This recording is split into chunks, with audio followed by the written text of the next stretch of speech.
We had this letter from Kurundar in Los Angeles that Prabhupada's traveling and everyone should invite him to their temple. And Kurundar said, of course he won't go, but it's the etiquette for the disciple to invite the guru to visit the temple. So I was absolutely sure that while Prabhupada might travel to Europe or something in 1 or 2 temples, he wasn't going to go around the world. What to speak of come to Australia? And so I wrote him the letter, the form letter. I put in every persuasive argument and every embellishment and said, we're just dying for you to come here, fully confident that that would never happen.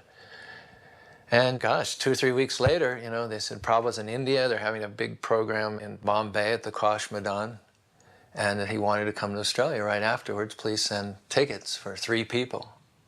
We were stunned. We never thought that Prabhupada would come to Australia. And as far as 3 tickets for 3 people, our income was $100 a week. Maybe that was a good week going out and selling Bhakti guys. Where were we going to come up with $3,000? So we put like one of those thermometers on the board for fundraising. And lo and behold, there was a devotee there. And he came up to me one day and he said, I would like to facilitate Prabhupada's coming to Australia. I heard you need $3,000. And he just sold a house. So I got the tickets for Prabhupada, and he came to Australia. He came with Bhagavan and Padmavati, who had just been married, and he came with the deities, Radha Gopinath, that had been used at that Kosh Maidan Pandal. And Bhagavan sat on the plane with the deities in his lap. There was a whole bunch of devotees that had joined recently. Some had just joined that week, 7 days ago, some just 2 days ago. But Prabhupada decided he was just going to initiate everybody. And when Prabhupada arrived, Bali Madan and Bhagavan were carrying Radha Krishna deities. So Srila Prabhupada obviously wanted that there were some Brahmins. So we got initiation. 5 of us got first and second initiation simultaneously. Of course, I didn't know what a Brahmin was. I hadn't a clue really what initiation meant, although I did understand about following certain principles and chanting rounds. But at some point, someone announced, okay, we're going to have 5 Brahmins here, so you need Brahmin threads. And Bali Mardan took off a thread that he was wearing around him and said, make some of these. So I got up from the fire arena where I was sitting by the fire, ran out, went up and down the street looking for string. Something similar. I got as close as I could. And then I came back and sat by the fire again and was making these long string things with knots in them. Later on, somebody said, okay, now you're a Brahmin, so you have to wear a Brahmin thread too, so make one for yourself. And I said, what's a Brahmin? And I was confused, and then someone else said, ladies don't wear Brahmin threads. So that was going on, the initiation was going on, and the installation was also going on. We didn't know the deities were coming, really. When they came, we didn't know what to do. But in the year between the first visit and the second, we'd made a lot of progress. And we'd built a beautiful altar there. And that's when he said, when I was here before, I prayed to the Lord that he would instruct you from within how to take care of him, and he has done so. So he was very pleased with the deity worship by then. That when he left the previous year, he was thinking we were very much malechas. Well, because I was totally shy, I've always been shy. Being interviewed by those reporters, I think the only way I could have done that was because of my commitment to ISKCON and the devotees and Prabhupada. I wouldn't have normally left home, but I met the devotees and I just had to come and join the temple. It was a force that was way stronger than any of my personal qualities would prevent from happening. So I was very embarrassed. I was worried about my mother because she cried when I left home and she was upset. She didn't understand. From an early age, I used to tell her I came from another planet. I was from outer space, and she never really understood that. So it was difficult to explain why you're going with this weird sect and why you're bowing down on the dirty Paddington streets to some Indian person that we've never met before. So it was a scary time for me because I just turned 18 and I had no worldly experience. So I was totally going against society, totally going against my parents. My thoughts have mellowed considerably since then. I now realise the Hare Krishna movement isn't the monster I thought it was. 30 years ago, I was frightened of what I didn't understand. I know many of my daughter's devotee friends, and I find them to be loving, warm people. I love my Hare Krishna grandsons, who have turned out to be normal, everyday boys. And she's come to no harm. In fact, she's a lovely girl, and I'm very proud of her. But I had that strong conviction that I have to do this because Krishna was helping me. I know that sounds a bit sort of trite, but initially when I wanted to leave home, I thought, how am I going to leave home? So the very next day, my mother said, when I was 17, I left home, so if you want to leave home, it's okay. I thought, aha, Krishna's helping me. That real kind of connection with God was coming. You know, it's like that where you take one step towards God, he takes many steps towards you. So I could feel that. The first time I went to the temple, I was just totally overwhelmed with the prasadam, the smells. I thought, finally, I'm home. So if I did anything in this life, I was going to stay there and I was going to do it because this was my ticket out of the material world, and this was the only place ever that I ever felt comfortable. So there was something special happening there due to Prabhupada's potency.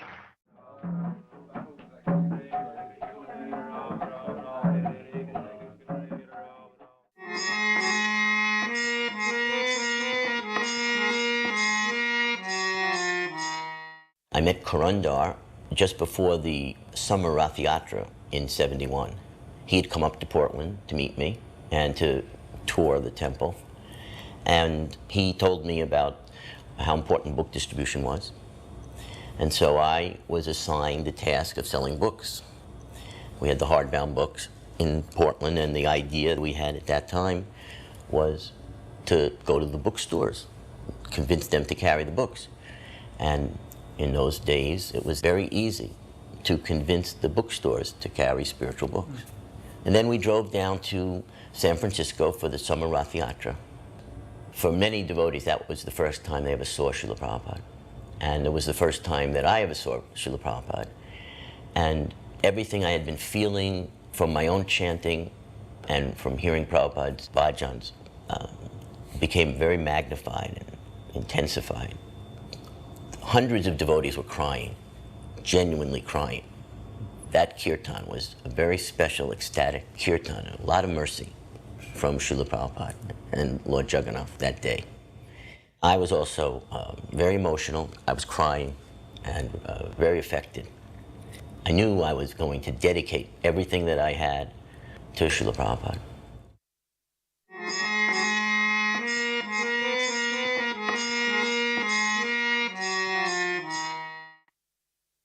So I'd been in the temple already a year and a half, and Prabhupada was coming. So I remember that Malati, Jyotirmayi, Mandakini, and myself, we stayed back. Everybody else went to the airport. And I was feeling really, really badly because all the other devotees that had already met Prabhupada were like on another platform, and they were so excited. And Mandakini, we had to do everything. It pushed me to the point where I was kind of feeling negative. So I was feeling really bad about myself.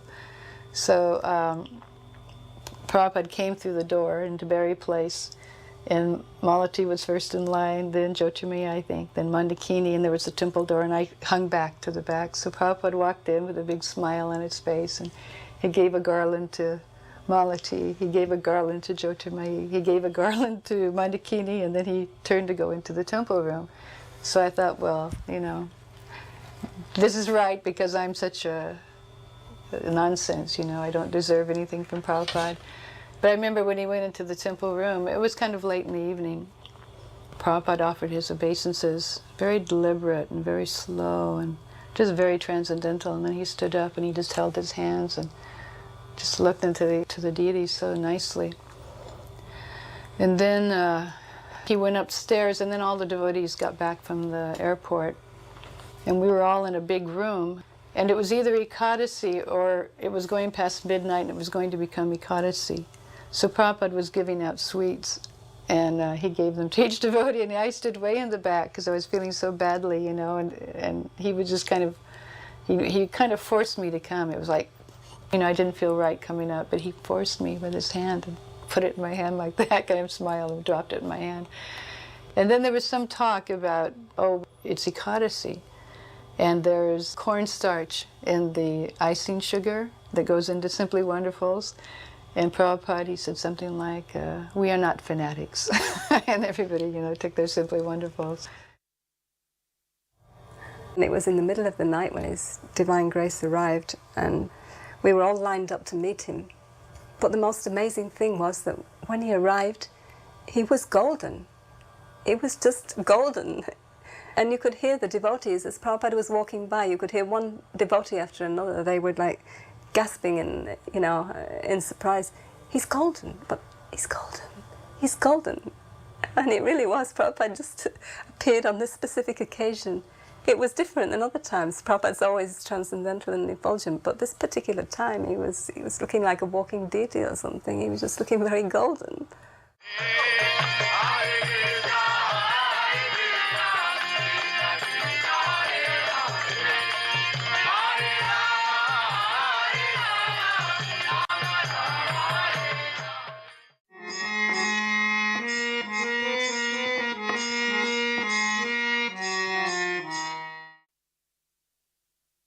When I was in LA, I know Prabhupada had wanted us to carve some murtis of Radha Krishna. This is before we had installed any deities, and he was at the time trying to cast them in America to see if it could be facilitated. So he had Subal carve out a rough form of Radha Krishna, and then he asked Subal and myself to go to different foundries, all over, and we were very inexperienced. I didn't even know the right things to ask, so we'd go and we'd see Prabhupada, and he'd say, so what intelligent information do you have for me today? Because we usually taught him some nonsense. So then Prabhupada left and went to San Francisco, and then a while later when he came back to San Francisco, he might have gone to India again, he wrote me a letter saying that he wanted to know what was happening with those murtis that we carved, and we should make sure he gets them, Eventually, he decided that they should be cast in India. There was a program also that he had of a deity walk, where we would take the deities on Sunday and walk all around the whole block with the small deities. And we were asked to go into the houses in the early morning and ask people if we could take a flower from their garden. And then we would bring the deities around the back down the laneway and past his window. And he would stand up. I remember we'd all look forward to that. And he would look out of his window when he heard the kirtan coming. And we would all stand there for some time, jumping up and down, so happy to see him. And then we would go around, bring the deities to the front, and outside the temple, we would place the deities, and then each one of us would give a report. And this was quite shocking for me because I was such a new devotee, but you'd have to walk up in front of the deities with your hands folded and say, my dear Lord, this is what I've done this week, and say what your service was, and so on and so forth. It was such a spontaneous kind of a mood to talk to the deities like that. At first I was a little shocked, but I grew to quite like that. And everyone in the temple would have to present themselves and say what they had done for the pleasure of the deities. Prabhupada was fixed in his preaching mission, and that was his ecstasy. But every now and then, his internal emotions would bubble up sometimes. So usually Prabhupada would come and offer his obeisances to the three altars, and then he would come and sit on the Vyasasana, and we would offer obeisances, and we would still be in the process of bowing down, and he'd be sitting on the Vyasasana, and he would begin with the Sanskrit, Om Purnamada Purnamidam, the Sanskrit rolling out, and nothing came, there was nothing coming. So we all looked up, and Prabhupada was sitting and he was looking at the deities, and tears were just pouring down his eyes. He couldn't speak, just tears were pouring down his eyes. And it was the most far out thing, because then he pulled himself up straight, he took a deep breath, and you could tell he just suppressed, physically, just pushed it down and went on with his business. It was like Daruka, it was a disturbance to his service, But there was no question that Prabhupada was on the highest level. But he was so dedicated to his spiritual master, he would not let his personal ecstasy interrupt his service to his Guru Maharaj. And then one time Prabhupada was leaving The Vyasa-san was in the back, and there was a side door, and Prabhupada had his slippers right there. So Prabhupada went out, and he had his back to us, and he was just slipping on his slippers. I think someone was helping him slip them on. And he turned to us, and we were just sitting there with our mouths open, nobody moving. And Prabhupada said, "Yes, if I told you everything, you would faint." And then he walked up to his room. Prabhupada invited all the other temple presidents to come and see the LA standard. And he wanted this standard to be introduced, especially with the deity worship, with the 3 altars. Prabhupada, when we got the building, Prabhupada went room to room and picked out what each room should be used for. Now, where you walk in now and there's a temple, that actually wasn't the temple that Prabhupada chose. Prabhupada had another vision that wasn't our vision. His vision was to have mainstream America come into that with their shoes on and sit in the pews and hear Bhagavad Gita and Kirtan on the stage. We put Prabhupada's Vyasasana on the stage. And he had Vishnu John play the organ. I even wanted to take out the stained glass, and Prabhupada said, "No, that must stay." He said, "Don't touch anything here." Even where the minister spoke, that was it called? A purport? Yeah. He kept that because he wanted devotees to come and speak too. It was so surreal to sit in the pew and hear Bhagavad Gita and hear Vishnu John singing Jayamadava on an organ. Even Prabhupada would play the organ. We would sit and he would play the organ. I wish there was tape recordings of that. Prabhupada saw that the American people were becoming disenchanted with their churches. He said, "Now I will enchant them with Krishna consciousness." So he thought, they're inclined to come to a church, let them come back to this church, but hear Bhagavad Gita and hear the Kirtan. I mean, Prabhupada's vision was totally, he was thinking mainstream America, not hippies. Prabhupada's vision wasn't that we all become monks. He wanted judges and politicians and doctors to come to the temple. They're not going to all become monks and shave up.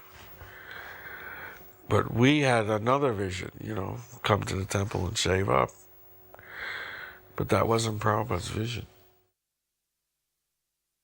Prabhupada used to come in from the back of the temple room because his quarters were upstairs and there was a hall he came down. And we didn't have the big Rukmini Dwarkadish then, we only had small Radha Krishna. And Prabhupada came in, and from the back of the temple room he looked and he called Shalavati over. Shalavati was the pujari. And he said, "There's tilak in Krishna's eye." And she went and she looked and she couldn't see anything, and she came back to Prabhupada and said, "No, there's tilak in Krishna's eye." And she looked and she looked and she looked, and right in the very, it was a tiny speck of tilak in Krishna's eye.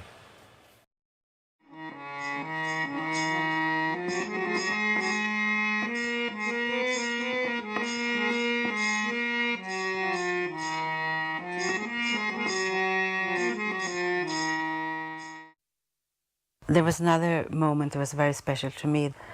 There were some devotees, I think it was Brahmachari, they came from Germany, and they were saying that the head pujari should not be a woman, Prabhupada said.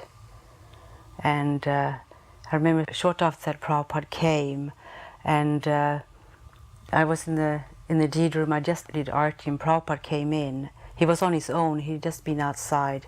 And because the temple room door is very close to the front door, he just came in to see the deities. I was just standing there next to Prabhupada, and he turned to me and said, "Are you in charge?" And I said, "Yes, Prabhupada." And he smiled and nodded, and he said, "That's very good." And it was like Prabhupada kind of knew that I was given a hard time, but it was like a nod and a wink, like once a year when Prabhupada came. That was actually what kept me going, because otherwise it was very tough. The room was full. The condensation was dripping as it did in those days. It was just so packed out in such a small space. It was impossible to believe how many people could fit into such a small space. But Prabhupada had finished giving his lecture, and that is Krishna consciousness. Are there any questions? And immediately an Indian lady stood up, and her question was, Swamiji, can you see God? It was like a challenging tone, and immediately Prabhupada replied, yes, you cannot. And then he looked around the room and said, Krishna is everywhere. You cannot see? And there was silence, just like she didn't know what to do. And so Prabhupada said, why you cannot see God? And she didn't know what to do. Then Prabhupada said, do you want to see Krishna? And the lady, she was getting embarrassed, and she looked down and said, no, Swamiji. And Prabhupada immediately said, therefore you cannot see. One beautiful memory from that time, actually, it actually concerns Sudajaya, a French devotee who joined around that time when he was visiting from Paris, and this was his first meeting with Prabhupada. The temple was crowded, and he was sort of just peeping through the door. And he asked at the end of Prabhupada's lecture, he started just telling Prabhupada, he said, you know, I met the devotees here in London. I came here to get a job, but I met the devotees and I just find they're so attractive. I just want to be around them. And now I've heard you speaking, and you know, it's just so beautiful. It's so wonderful to be here in the temple, surrounded by all these wonderful devotees and listening to you. And I don't want to go back to find a job. I don't want to go back to Paris. I just want to stay here with all the devotees. And Prabhupada turned and he said, with a big smile, he said, that is because from crow you have become swan. And everyone just like erupted into laughter and joy and cheering, you know. It was a very nice moment.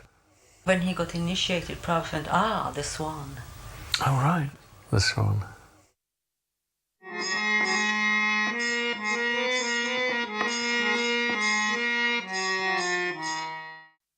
I met the devotees in very early 70s. One afternoon I saw them in Calcutta playing Mridanga, and after some time they were preaching. After that I asked them a few questions, and they told me that they have a center in Albert Road. And at the time I was a student of Calcutta University, and I decided to go there. I also heard through the grapevine that at that time Srila Prabhupada is in town. So I bought some fruits and I showed up to see Srila Prabhupada one evening, because also I heard that he gives darshan. And I was met at the gate of 3C Albert Road by Shama Sundara Prabhu. And he just told me to wait for a second. He went in to talk with Prabhupada, and he came and asked me if I am a student. And I said, yes, I am a student of Calcutta University. And he said, go ahead, go in. And I went, and there was Prabhupada alone, and there was nobody else. So I bowed down before him, because in India it's a custom to bow down before holy men. And I offered him the bananas that I purchased, and then we started talking. And at that time, I did not have any idea of the greatness of my Gurudev. He was very open to me. He was glowing. I remember that. He was a glowing sannyasi. And that was my first meeting with my Gurudev. And we talked a lot of things. And then when I was ready to leave, he took a banana and cut a piece of it and gave it back to me as prasadam, which I very gratefully accepted. And deep inside, I have a very good feeling that he is a genuine Swami, which is very rare in India. And after that, there was a program in a rich man's home where a lot of devotees had gathered before a pandal program. And Prabhupada saw me in the crowd, and he held up his hand and pointed towards me and said in Bengali, "Tumi matha nara korbe kabe." The translation of that is, when would you shave your head? In other words, he was telling me, when would you become my disciple? And I was simply elated. I felt my eternal Gurudev has found me, a lost soul wandering through the universe, and my Gurudev has finally found me. It's the beginning of my journey back home. The Pandal program was scheduled to begin, but some of the work was still going on. Now, at this time in northern Calcutta, there was some bombing and shooting going on between the Naxalites, the communists, and other people. And we had some chairs for life members in case some people didn't want to sit on the ground. There were some seats, 1 rupee each. So this was the basis for the Naxalites to complain. So they're complaining. Meanwhile, there's a gentleman named Colonel Dutta who used to come to the Calcutta temple. And he wore this pith helmet, this like African hat that was very flamboyant. So he wanted to fight all the Naxalites, and I said, no, that's not a good idea. But he was barring the entrance, and they were going back and forth, and you could hear a lot of commotion. Meanwhile, Prabhupada's up on the stage, and Prabhupada wanted to know what all the commotion was. Meanwhile, a note then came and said, quit or die, quit India or die. Prabhupada sees it, and he said, let's go, let's start the Pandal. He sang the Brahma Samhita prayers. And he's told me also, he said, go and tell them that if they want to sit in the 1 rupee chairs, that they can. Just invite them to sit. So I invited them to sit. This diffused their argument. Prabhupada started singing the Brahma Samhita prayers, Chintamani Prakara Manaso, and they just quieted down. And the Pandal program started.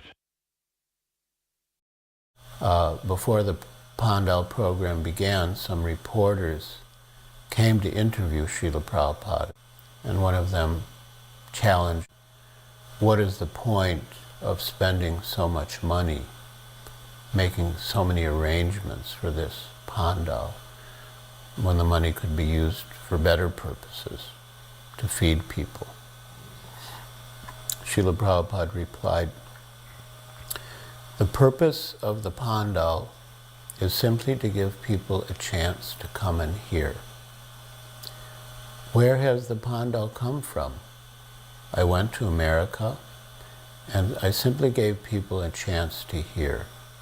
And because they heard, now they have come with me to India, and they've made the Pandal.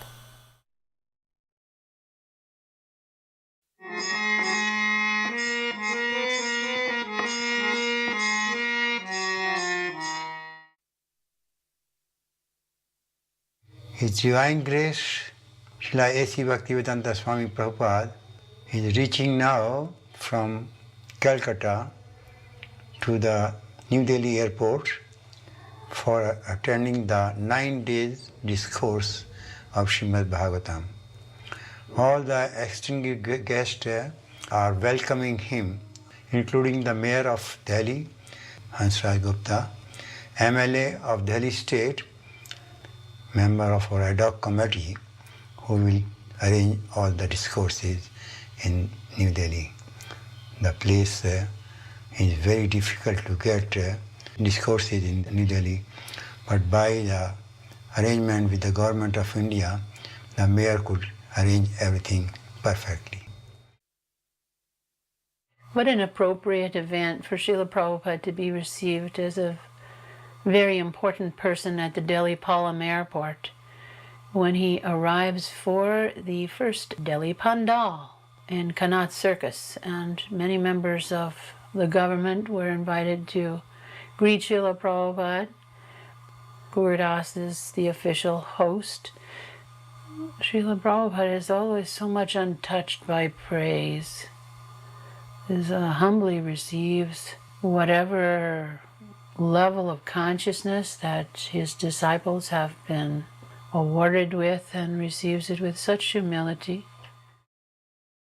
Now this is the first magazine Prabhupada is seeing printed for this occasion from Delhi called Back to Godhead in Hindi Bhagavad Darshan. And he was very pleased that our Hindi magazine is coming first time in India. You can watch him observing people and their progress in their spiritual life. So perceptive. He was able to see externally and internally the progress of his disciples.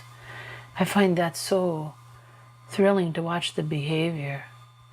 And he seems oblivious to anything other than the bhakti, the advancement in Krishna consciousness. He gives the same message country after country, encourages each disciple.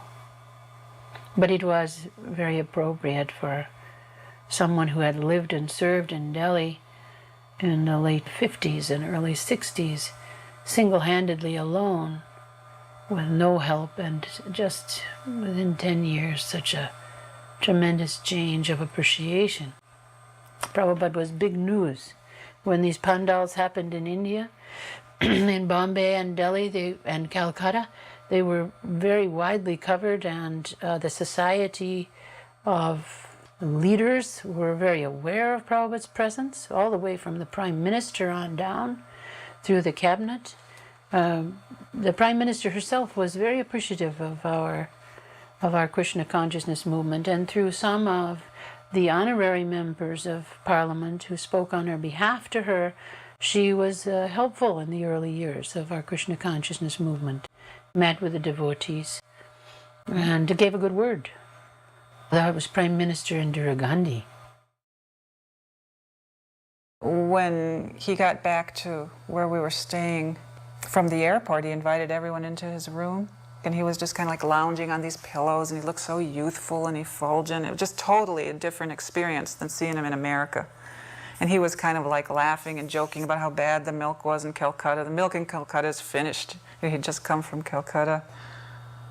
I was just so dumbstruck by this experience of seeing my spiritual master in this mood, this informal mood, and feeling so unworthy that I couldn't, I'd look up at him and he looked so effulgent, it hurt my eyes. I couldn't even, so I thought, okay, I'll start by looking at his feet.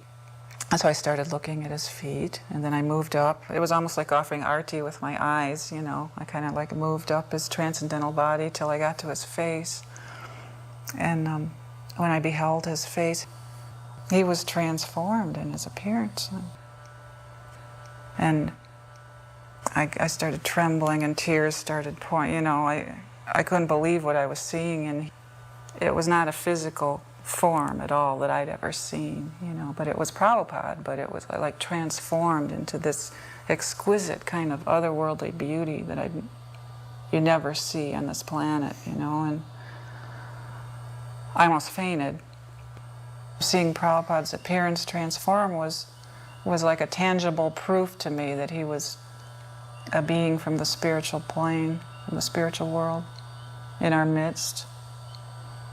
And every once in a while, the veil would lift from our eyes and we'd get a little glimpse, by Prabhupada's mercy. This is literally the first day of the Delhi Pandal. There's the wonderful asana. And behind those curtains are the incredibly beautiful deities of Radha Gokulananda, who were officially installed by Srila Prabhupada at this time on the occasion of the Delhi Pandal. There was an instance for both the Pandal in Delhi, the first Bombay Pandal. Those deities went to Australia, New Zealand. These went to the manor. And in Jaipur, the Radha Govinda deities, which ultimately went to New York, Prabhupada considered that these festival programs were an installation of the deity. In other words, they were worshipped in his presence. So for a pure devotee to be introducing them to worship is naturally a form of installation. So these deities, there were different pastimes in these three places of London and New York and Dallas, where devotees actually made some adjustment on the Archa Vigraha in some small way And when Prabhupada heard that, he said, no, these deities have already been worshipped. This should not take place. So it so happened that I was the person that was arranging for their worship and installation and that aspect of the pandal. And shortly after the end of that program, I literally fell unconscious into a coma for 3 days. One evening, an American young man or hooligan came forward to the stage. You know, he was bare-chested with a leather vest. He had tattoos all over his body. He had chains hanging from his neck, and he had wild long hair. And he came up to the stage in a very aggressive mood. He wanted to challenge Srila Prabhupada. So immediately Prabhupada's disciples rushed forward to keep him away. But Srila Prabhupada surprised us all and said, no, let him come on the stage. So Prabhupada had him come on the stage. He had the disciples give him a cushion or asan to sit in. And Prabhupada had the disciples put a microphone in front of him. He said, have you realized yourself within yourself? And Srila Prabhupada said, yes. Then the young man was sort of taken aback, and he said, how old is the Bhagavad Gita? Srila Prabhupada said, 5,000 years. Then the young man began to spout, no, according to my authorities, according to my information, Bhagavad Gita is only about 1,000 years old. And Prabhupada said, that's nonsense.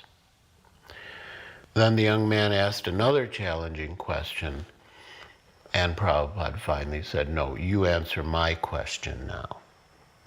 What is the process for learning Bhagavad Gita? And the young man said, no, I asked you first. You answer my question first. And Prabhupada retorted, no, I'm not your servant. I don't have to answer your question. You answer my question. What is the process for learning Bhagavad Gita? So eventually, the two were shouting at each other, and Prabhupada motioned, and the disciples escorted the man from the stage. And then Srila Prabhupada proceeded to explain what the process for receiving the knowledge of Bhagavad Gita is, and that is submissive oral reception, not by challenging. Now, I was in the audience distributing books at the time, and the incident created pandemonium in the audience, and the whole audience was polarized, some in favor of Prabhupada and some in favor of the young man. The ones that were sympathetic to the young man got up and surrounded us and started to challenge us and say, you know, your Guru Maharaj should have answered his question. So the mood was so agitated that all of us that were distributing in the audience sort of made our way as quickly as possible back to the area of the stage. But later we realized what Prabhupada had done. He had created a situation to illustrate how one is unable to learn Bhagavad Gita. And in contrast, Srila Prabhupada explained what the real process is, and that is by submissive hearing from the authority. My job, one of them was to invite chief guests to the program, and so I thought it would be a good idea to, because we did this in London, have titles for what Prabhupada would talk about, and have guests that would sometimes have something to do with the theme. One of the chief guests was James George, the Canadian ambassador to India, who was very favorable. I think his talk was appreciated by the populace as well as any of the chief guests, if not more.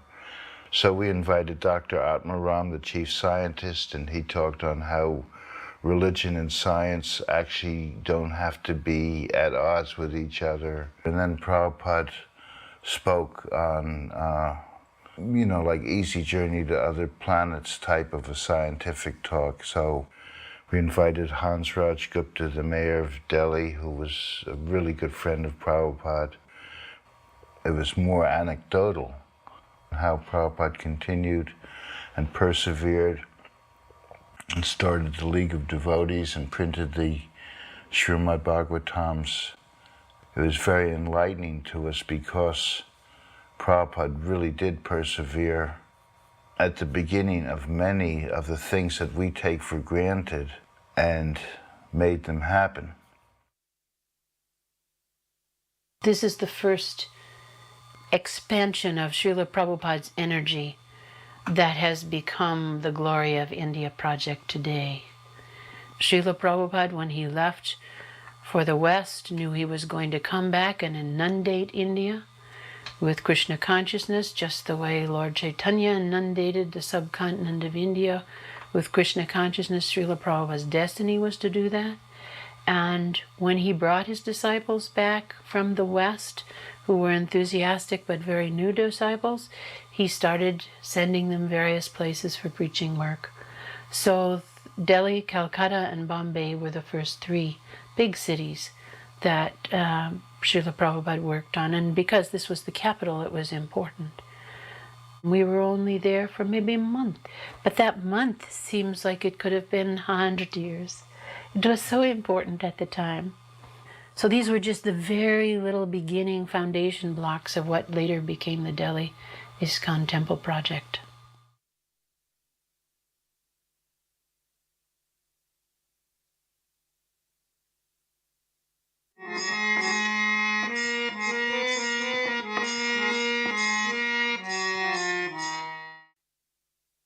Prabhupada took us to Vrindavan, and this was like the ultimate experience for us. Prabhupada coming back to his spiritual home with so many sons and daughters. This was the high point of our India experience with Srila Prabhupada, entering the magic spiritual realm of Krishna itself. Everything he had been teaching us for years came into focus. We could see now, oh, this is Vrindavan. Such intimate, sweet exchanges we had. This visit in 1971 of Srila Prabhupada was very, very historical in our Gaudiya Vaishnav Sampradaya.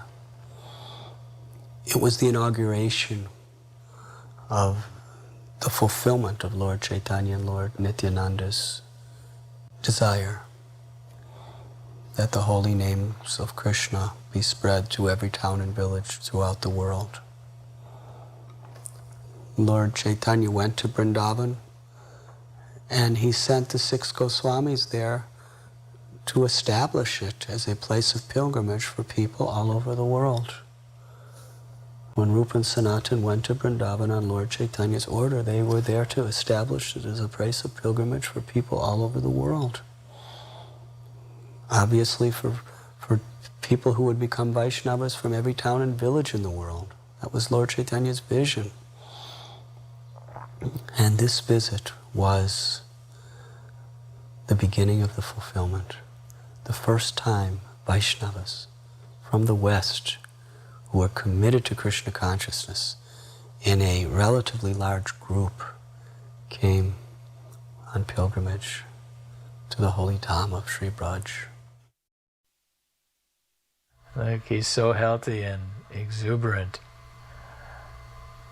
He's back home. This is where he hatched out the whole Hare Krishna movement. This is where Krishna empowered him to come west. And little Saraswati, who's one of his favorites, she went around, followed him wherever he went. Sometimes he would grab her hand and walk with her. If Saraswati didn't come to his room every morning around 8 o'clock, he would sometimes ask, "And where is Saraswati?" He expected to see her every morning. And quite often he would play some trick on her when she came, either to make her laugh or cry. But he would always make up and give her some nice sweet. Here he's showing us the sights, showing us around the samadhis of great Vaishnavas behind Radha Damodar temple, explaining a little bit about who is buried where. Those days it was all run down and practically abandoned. Well, most of Vrindavan was practically run down and abandoned. We used to think that Raman Reti was far out of town. Prabhupada revived the whole spiritual life of India, starting with Vrindavan. Vrindavan flourishing, spiritualized city because of Prabhupada.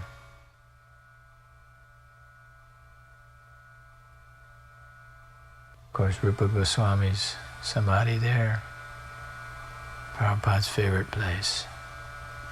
He used to say that Rupa Goswami inspired him to go to the West and spread Krishna consciousness, as he would sit in his room and gaze out on his samadhi year after year and chant and read, translate.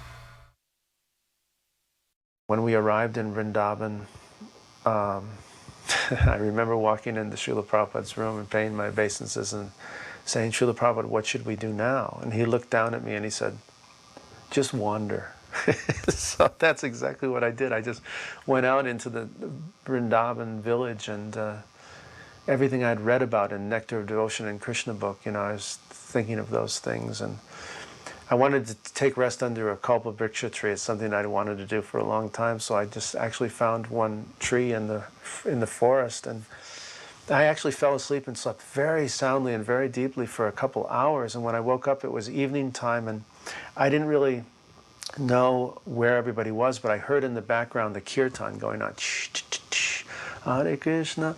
And so I followed the sound, and I arrived at this big program where all Srila Prabhupada and all the devotees were, and the lecture had just stopped, and they were serving out prasadam. It was a great day in my life, just the way it worked out. Prabhupada was giving a lecture in a garden. There was a small pandal set up, and many Brijabasis came to attend that. It was somewhere in the area of Radha Govinda temple. And somehow or other I came late, and when I arrived, Prabhupada was just leaving, walking through a field back to his car. People were lined up on both sides to offer obeisances. And I offered obeisances, and Srila Prabhupada stopped in front of me. And when I got up, Prabhupada very affectionately showered his mercy upon me and told me how he was very pleased that I was so much attached to living in Vrindavan. And I was so ecstatic, and we got into the ambassador car at the Delhi airport. Shyama Sundar was there, and Prabhupada was sitting in the front, and we were riding to Vrindavan, and Prabhupada was quiet, and I was thinking, he's going to give some spiritual sloka about Vrindavan that'll inspire us. Prabhupada was quiet. Finally, I hear Prabhupada clear his throat, and he said, cement. We must get cement and build a water tower like that. He pointed out the water tower so we could have sweet water. But look at that. No, I'll never forget that kirtan. It was like you could feel demigods showering flowers. And the people were stunned. They'd never, because the way we did kirtan was Prabhupada did kirtan different than the traditional like Bengali or something. And when we first went to India, we were chanting like Prabhupada, and it was like that people had never heard. It was so potent. Prabhupada leading and the disciples following. And these people had never heard anything like it, and they were just thunderstruck. I just loved, kirtan was my savior. That was my shelter. It washed everything away. It washed away all anxieties. To me, the perfection of life is to be with Srila Prabhupada in Kirtan. It's like all I want in life, and I don't care where it is or when it is. That's just all I want. Now, when Srila Prabhupada came to Vrindavan, it was after he had left for less than 5 years. He had gone away to America, presumably to die amongst the infidels or be lured by the temptations of the West. But anyhow, when he came back, surrounded by disciples, after having made a famous tour through Surat and other parts of India, big Pandal programs in Calcutta, in Bombay, in New Delhi, that were in the newspapers, were traveling by word of mouth. So when Prabhupada appeared there with a few of his many devotees, it was an astonishing event that people could not ignore. And when he marched through, it was a triumphant march. They did not fail to be deeply impressed. Because who else in the history of Gaudiya Vaishnavism, even from the time of Chaitanya Mahaprabhu, could lay claim to such a feat? Srila Prabhupada took us to many holy spots in Vrindavan. We would go by bus and he would ride in his ambassador car. And here we are at Brahmanda Ghat in Gokul, where Mother Yasoda saw the universe in Krishna's mouth. Srila Prabhupada is telling the story, much to our delight.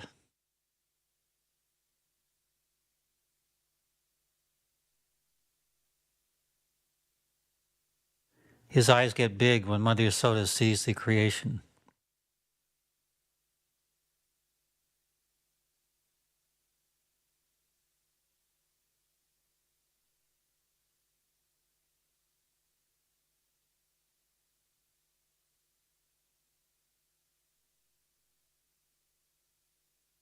For most of us, this is the first time we'd seen the Jamuna, and we were very eager to bathe in her transcendental waters. The bus went to Gokul, and we came out. Dinanath Prabhu was leading the kirtan, and Prabhupada came out of his ambassador car, which was in front of the bus.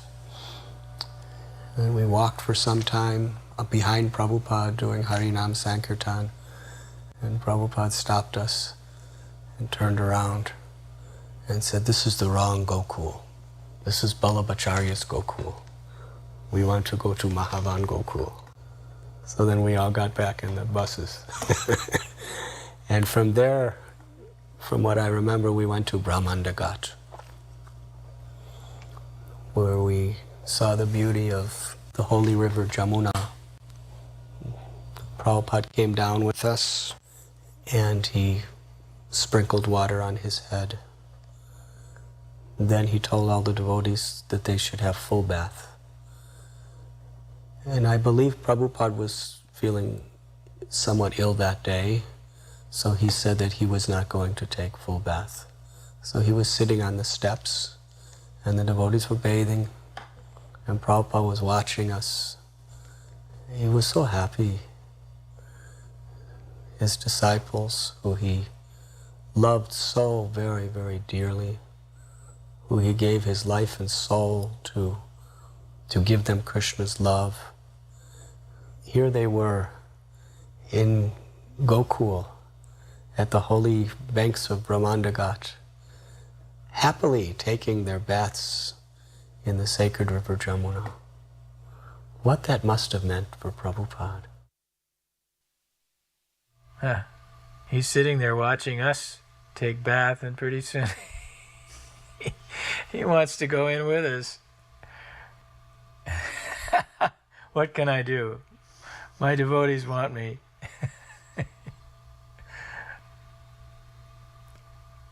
Come on, Prabhupada, come on in.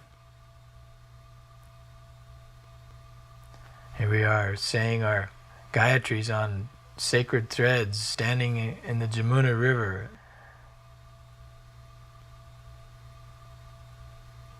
Ah, there he comes. Oh, Prabhupada.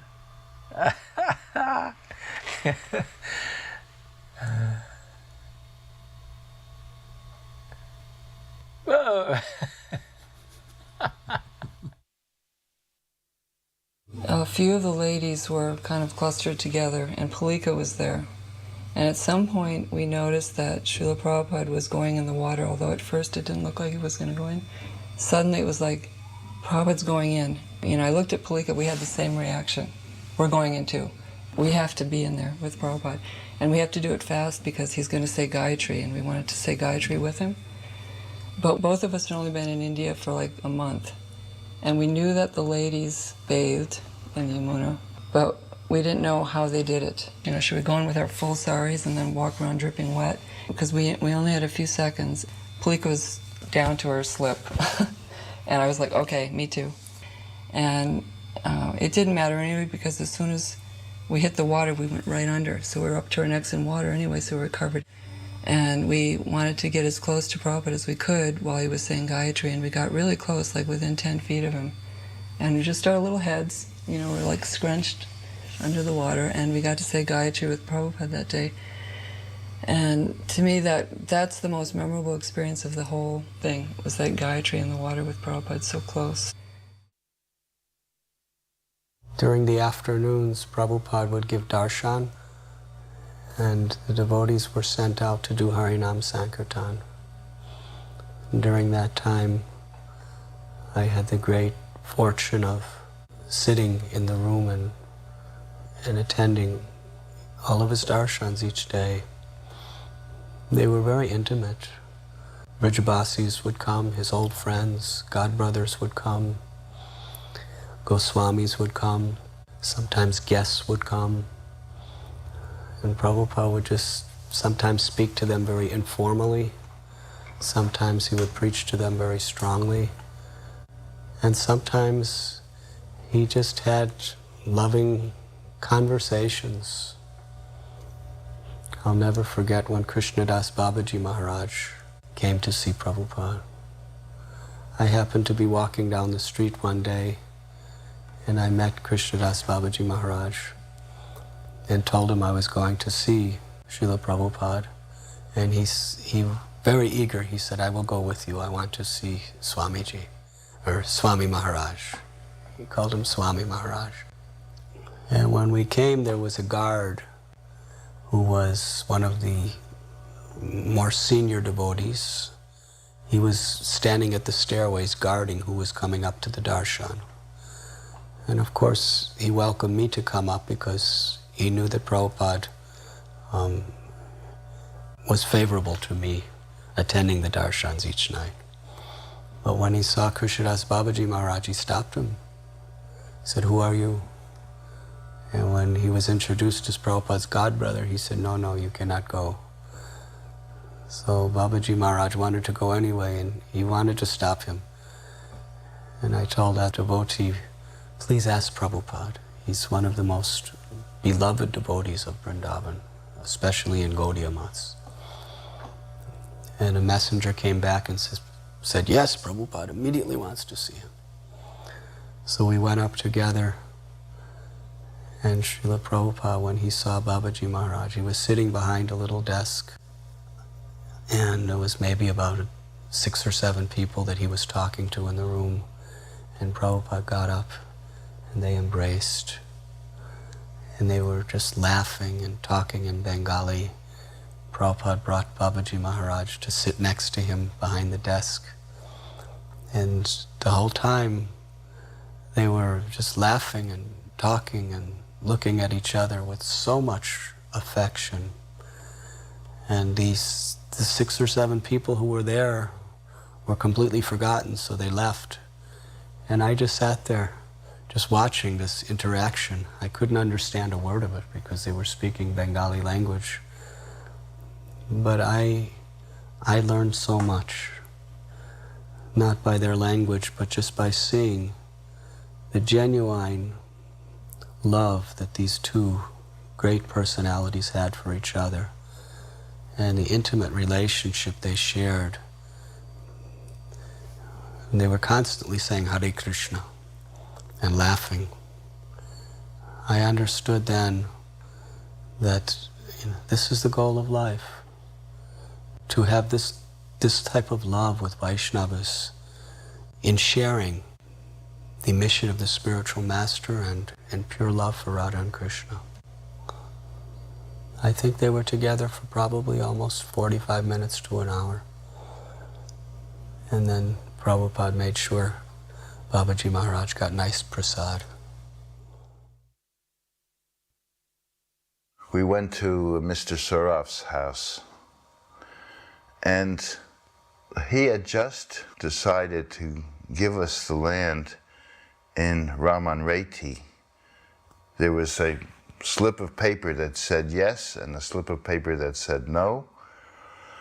Our friend Shama Devi from London and Kenya and Vrindavan also wanted this piece of land. She had a ashram down the street in Raman Reti, and this would be an expansion for her. She was vying for it. Radharani arranged so that we picked the right slip of paper that said yes. And so Mr. Sharaf was finalizing this process at his house, signing the papers and the deeds, and Shamashunda was with me, and he had a portable typewriter, and he was making this draft. At the same time, Gaurachand Goswami and Madan Mohan Goswami had shown up because they were contending and wanting money for Prabhupada's rooms in Radha Damodar Temple. At the same time, Prabhupada had sent me to Mathura to arrange for these rooms for life as a seva. It's a technicality. And so we were also drawing up this draft. The interesting thing is that even though Madan Mohan Goswami and Gaurachand Goswami lived across the same courtyard in Radha Damodar Temple, they were not speaking. And they were both in Goswami families. So Prabhupada put Gaurachand Goswami in one room, Madan Mohan Goswami in another room. I was going from room to room. Samarasunda was making up documents. At the same time, Shama Devi came with a member of parliament and a policeman to try and contest this land being given to Prabhupada. We put her in another room. So Mr. Sharaf's house was full of people who were not talking and arguing and contending, and Samarasunda was making up documents. At this point, Krishna Das Babaji shows up, Prabhupada's godbrother. Somehow or other, he always knew when Prabhupada was coming to Vrindavan. This was not announced, there was no emails. And he shows up from Radhakund, and he laughs and chants. He didn't speak much. He laughed a lot, he chanted a lot. One time he left his bead bag in a nun's room, and we immediately had a poll how fast he would be to return to get it. And I said, well, at least within the minute. And sure enough, he came back and got his beads. So I called Prabhupada the ringmaster, because he was like a circus ringmaster, taming clowns and lions and contesting people. And all the documents were drawn up. We got the rooms in Radha Damodar for life. We got the land. Shama Devi couldn't do anything. And Krishna Das chanted and laughed. And it was a wonderful day at Mr. Sari's house. After the incredibly successful Pandal in Delhi, where tens of thousands of people were coming every night to hear Srila Prabhupada, Srila Prabhupada took just a few of us, 20 or 30, to Vrindavan. So after all the fanfare in Delhi, the lights, and distributing prasadam to all those people and the dignitaries that came, here we were in this simple village with Srila Prabhupada, and I think all of us, certainly myself, felt how much Prabhupada cared for us. That after this big preaching program, he would take the time and the trouble to bring us to Vrindavan. We stayed in a small place, Saraf Bhavan, which is about a mile from Loy Bazaar. And every day we would go by bus to different holy places. We went to Govardhan, Radha Kund, Barsana. When Srila Prabhupada was being carried on that Brijabasi palanquin up and down the hill of Barsana, the devotees were just so blissful, so happy to see Prabhupada being carried in this way. And although it appeared like a very uncomfortable way of traveling, Prabhupada was bouncing back and forth. Srila Prabhupada looked so blissful. At times he smiled so blissfully, just so happy to be amongst his devotees, roaming through the hills and mountains of Barsana, Sri Radharani's place of pastimes.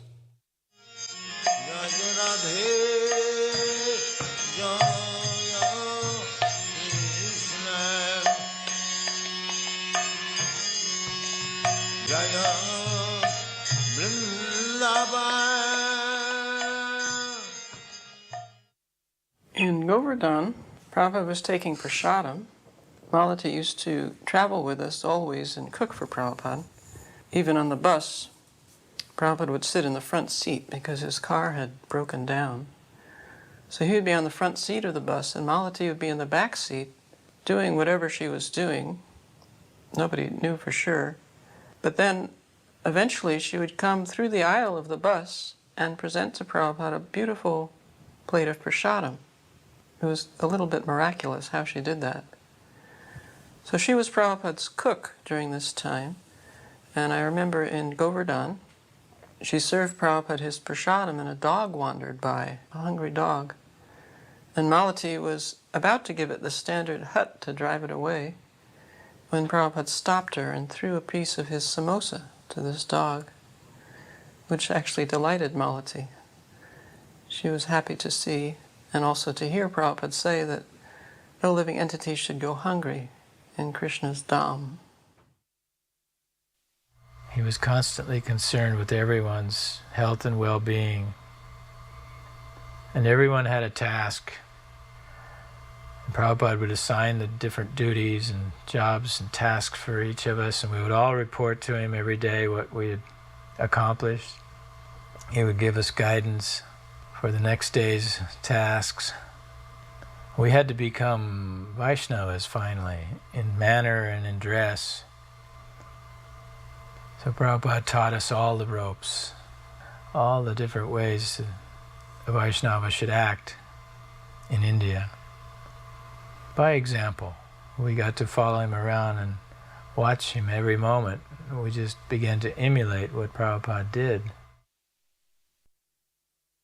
It was really a very spectacular event for the Brijbasis, because I was living amongst the Brijbasis, and they were really proud of Srila Prabhupada, that one of their local residents who was living for so many years at Vamsi Gopal Temple and Radha Damodar Temple had gone to the West and started temples and transformed Americans and Europeans into devotees of Sri Sri Radha Shyam Sundar.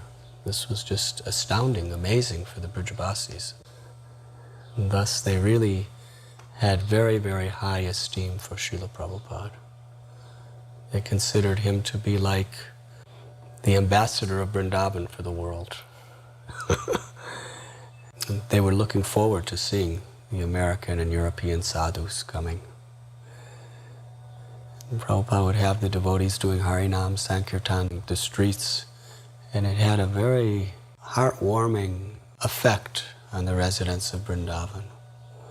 They were joyful to see people from all over the world, young people, full of life and opportunities, who had accepted their culture, their faith, and especially they accepted the mercy of Srimati Radharani. This was very meaningful to the Brijbasis. At that time, I was with Prabhupada from the Mangal Arati through the evening. But then after the evening darshans, I would go back and just to the bank of Jamuna, and I would be with my friends, the local inhabitants of Vrindavan. And they were very much talking about the glories of Srila Prabhupada. It was the first time Vrindavan had ever seen anything like this in history. Krishna appeared 5,000 years ago in Vrindavan and performed his transcendental pastimes. Chaitanya Mahaprabhu came 500 years ago, and by his order the Goswamis began to excavate and establish the places of Vrindavan. And through the years, Vishwanath Chakravarti Thakur and all these great acharyas performed their pastimes of worship there. Bhakti Siddhanta Saraswati Thakur brought many thousands of people on his Braj Mandala Parikrama. But never before in the history of Braj Bhumi did people from all over the world, from outside of India, come in a spirit of devotion to worship Sri Sri Radha and Krishna.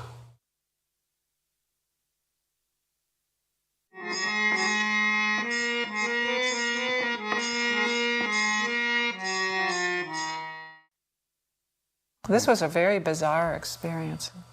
It's like the people were just like mobbing. It got to be this almost like a frenzy, like a hysteria. You know, it's like they were so excited to have the devotees there. And as we're going down the street, we're knocking over like vegetable stalls and you know, it was like. And so Prabhupada appeared to be feeling ill, like we couldn't tell if he was sleeping or if he was fainting, you know. And then we ended up in this, some kind of sports stadium or something, remember that? And Prabhupada was in this little room, and we closed the gates, you know, like these big wooden doors. And then the people just wanted to see Prabhupada, but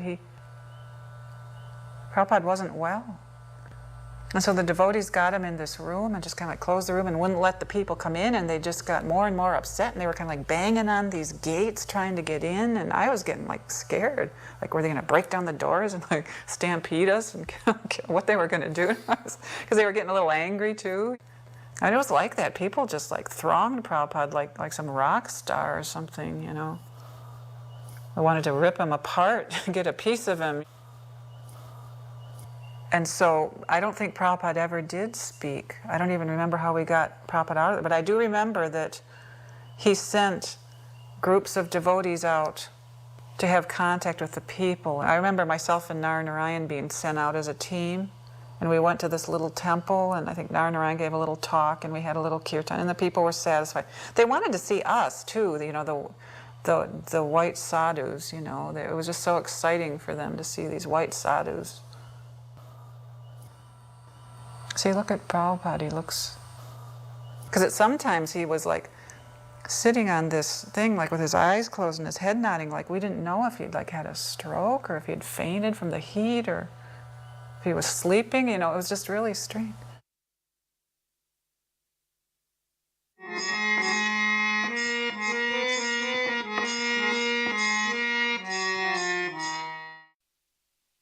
This was one of the most intimate and relaxing highlights. Prabhupada stayed in Jaipur in the palace grounds as a guest of the Queen, Gayatri Devi. But she was so thankful to have Prabhupada there. The devotees coming in and out of the Govindaji's temple would parade by Prabhupada's bungalow throughout the day. And there were so many wonderful devotees in Jaipur. Every one of Prabhupada's lectures, morning and night, were packed with thousands of people, devotees of the Govindaji temple there. And he was appreciated in Jaipur in a way that he had not been appreciated in other cities in India. Almost every citizen came to these speaking engagements. They were already full-fledged Vaishnava devotees. He was very happy in Jaipur.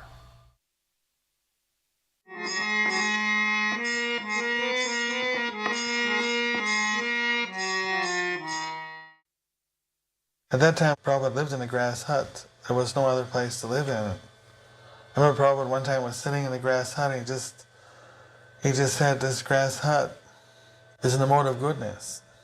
And this is all you need for spiritual life. Live in a grass hut and live by the side of the holy river, chant Hare Krishna. But if we do this, people won't come here. So we have to build the big buildings with concrete and steel and bricks. Those buildings are in the mode of passion. But for preaching, we can build those buildings. But for our own selves, this should be enough.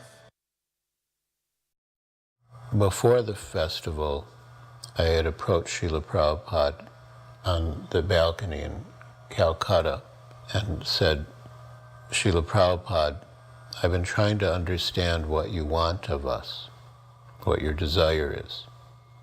I could see that Srila Prabhupada was really listening and taking every word into his heart. And then I said, two things seem to please you the most. Distributing your books and building the big temple in Mayapur.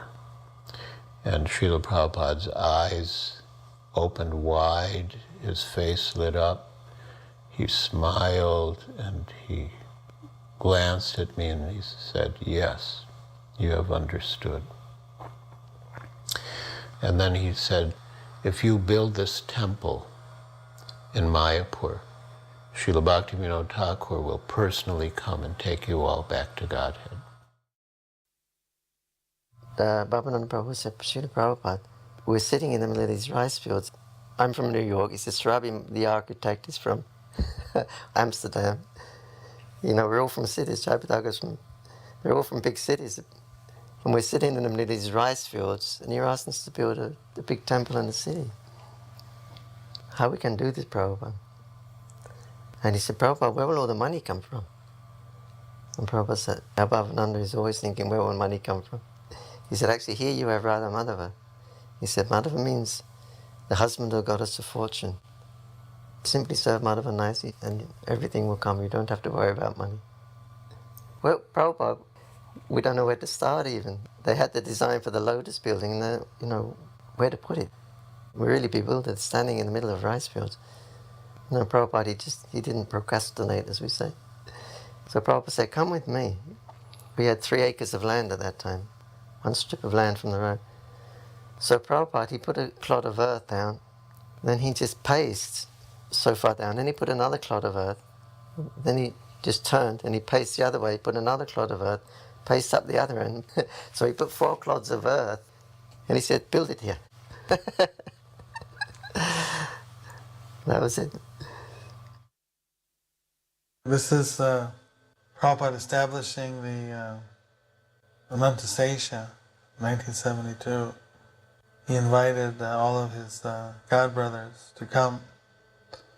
And many godbrothers had already left, so there were disciples of godbrothers, his spiritual nephews. So he invited them all to come. And then he spoke to them that Srila Bhaktisiddhanta Saraswati Thakur wanted us to all work together. So why don't we all combine and work together? Now I have temples around the world, and I can give you some devotees from foreign countries to help the preaching. We should all work together. But they didn't accept. Didn't really say anything. He had told us to dig a pit, and we dug a pit about 15 feet deep and probably around 6 to 8 feet wide with a bamboo ladder going down inside. He said he was going to set the cornerstone. We had no idea what setting a cornerstone was going to be like. But apparently his friend and godbrother Puri Maharaj had come bringing a little solid 24-karat gold Anantasesha. It was about 1.5 inches high. So Prabhupada was going down in the pit, and Ashoka Amrita was holding the ladder. And then somebody came up, Prabhupada wants you. What? He wants you to go down in the pit. Why he wants you to go down in the pit? And I saw the Prabhupada is walking down the ladder. And I came over, and I went down in the pit with Srila Prabhupada. And to me, it was symbolic enough. I'm in a pit with a ladder, and Prabhupada, what more do I want? We gather an accumulation of bricks, and then a bucket comes down with mortar and a trowel. So I didn't know what to do. And Prabhupada said, just gestured at his We are building a temple here, he said like that. So I pick up a brick and I butter it with mortar and I set it down, and then I put another one and I start to set it just very nicely like a chimney or something of that sort. Prabhupada said, no, not like that. And I said, how? He said, every which way. When he said every which way, he meant randomly. And though I started building and I built this thing and there was a gap in the middle, and the Srila Prabhupada came and placed the Ananta Sesh and said, put more. After I'd pretty well hidden the deity with bricks, he told me to go up and the others came down. So he went down, you see that ladder, bamboo tied together with pieces of string. He goes down and he comes up, and everybody's kind of, his all godbrothers are there, we're all there. And he said, Sannyasi's, Brahmananda, Gargamuni, Devananda, Tamal Krishna's there. And so everybody kind of were thinking, who's going to speak? Who's going to speak? I remember I was also thinking that way. And then he says, Malvati, you speak. And I mean, everybody was floored. I was floored. So what can I say? I'm just looking around. Here's all these learned Vaishnavas, certainly more learned than I'd ever be. I just stood up and spoke about Srila Prabhupada. I remember I was crying a little bit.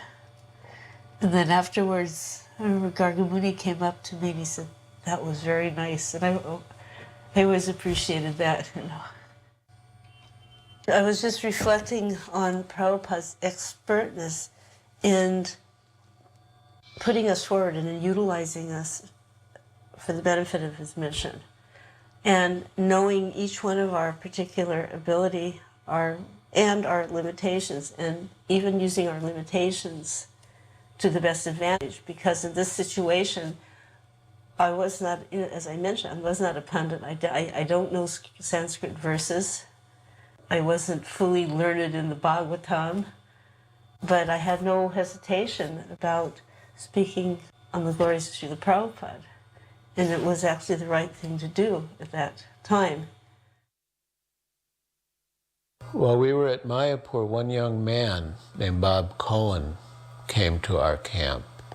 And we were really surprised because we didn't get visitors just coming like that. And Bob Cohen was very intelligent and sober. He was a Peace Corps worker in India. So he came to meet Srila Prabhupada. He had attended our Pandal program at Deshapriya Park in South Calcutta. And he began to ask Srila Prabhupada very intelligent questions. And Srila Prabhupada gave very elaborate answers. And it became a regular routine that Bob would come and ask questions to Srila Prabhupada. And knowing that there was going to be an important discussion, I would ask Srila Prabhupada, should I call the others? And he would say yes. My experiences with Prabhupada, of course, occurred in the Bhajan Kutir, where devotees wanted to know if I had any questions, which I certainly did. So I got to sit in there, I think, for several hours a day over probably a 4-day period, and discuss with Prabhupada my philosophical issues. I didn't really know a whole lot about what was going on in terms of parampara and how things work. I knew a little, but I just appreciated the qualities of Prabhupada. He made me feel very comfortable. His humor was very disarming. And Prabhupada was on a platform, so I was on the floor. So I'd always be looking at Prabhupada's feet, and somehow that gave me some blessing. One of the most dramatic moments for me personally is when I realized it's time for me to leave Mayapur. Because the night before, on Gaur Purnima night, Jamuna had come to me with tears in her eyes. And I remember the moon reflecting in her eyes, and she had tears and said, "You are so fortunate. Prabhupada's spending so much time with you." She said it with such conviction that I was completely overwhelmed. And I realized that I might have to surrender. So I went behind the temple, behind the pandal, and just collapsed in the rice paddies and started crying. I said, I can't give everything up. So the next morning, Prabhupada called for me again, asked if I had more questions. I said, thank you very much for what you've done, but I have to leave now. I have to get back to my teaching, which the Peace Corps had no idea where I was or what I did, so I could go back or not go back. And Prabhupada said, don't talk L-E-A-V-E. He spelled it out. Talk L-I-V-E. Don't talk leave, talk live. So I said to Prabhupada, so you want me to stay longer? He goes, yes. I said, well, if you tell me to, I will. And then he said to me, good boy, the same way you would say it to your pet. So at that time, in my heart, I felt I had become Prabhupada's pet, not realizing that I, in essence, had accepted him as my guru, though, when I think back at it. After that time, I was sold out to Prabhupada, a minor incident, but for me it was very major. And Prabhupada timed it just perfectly well to capture me.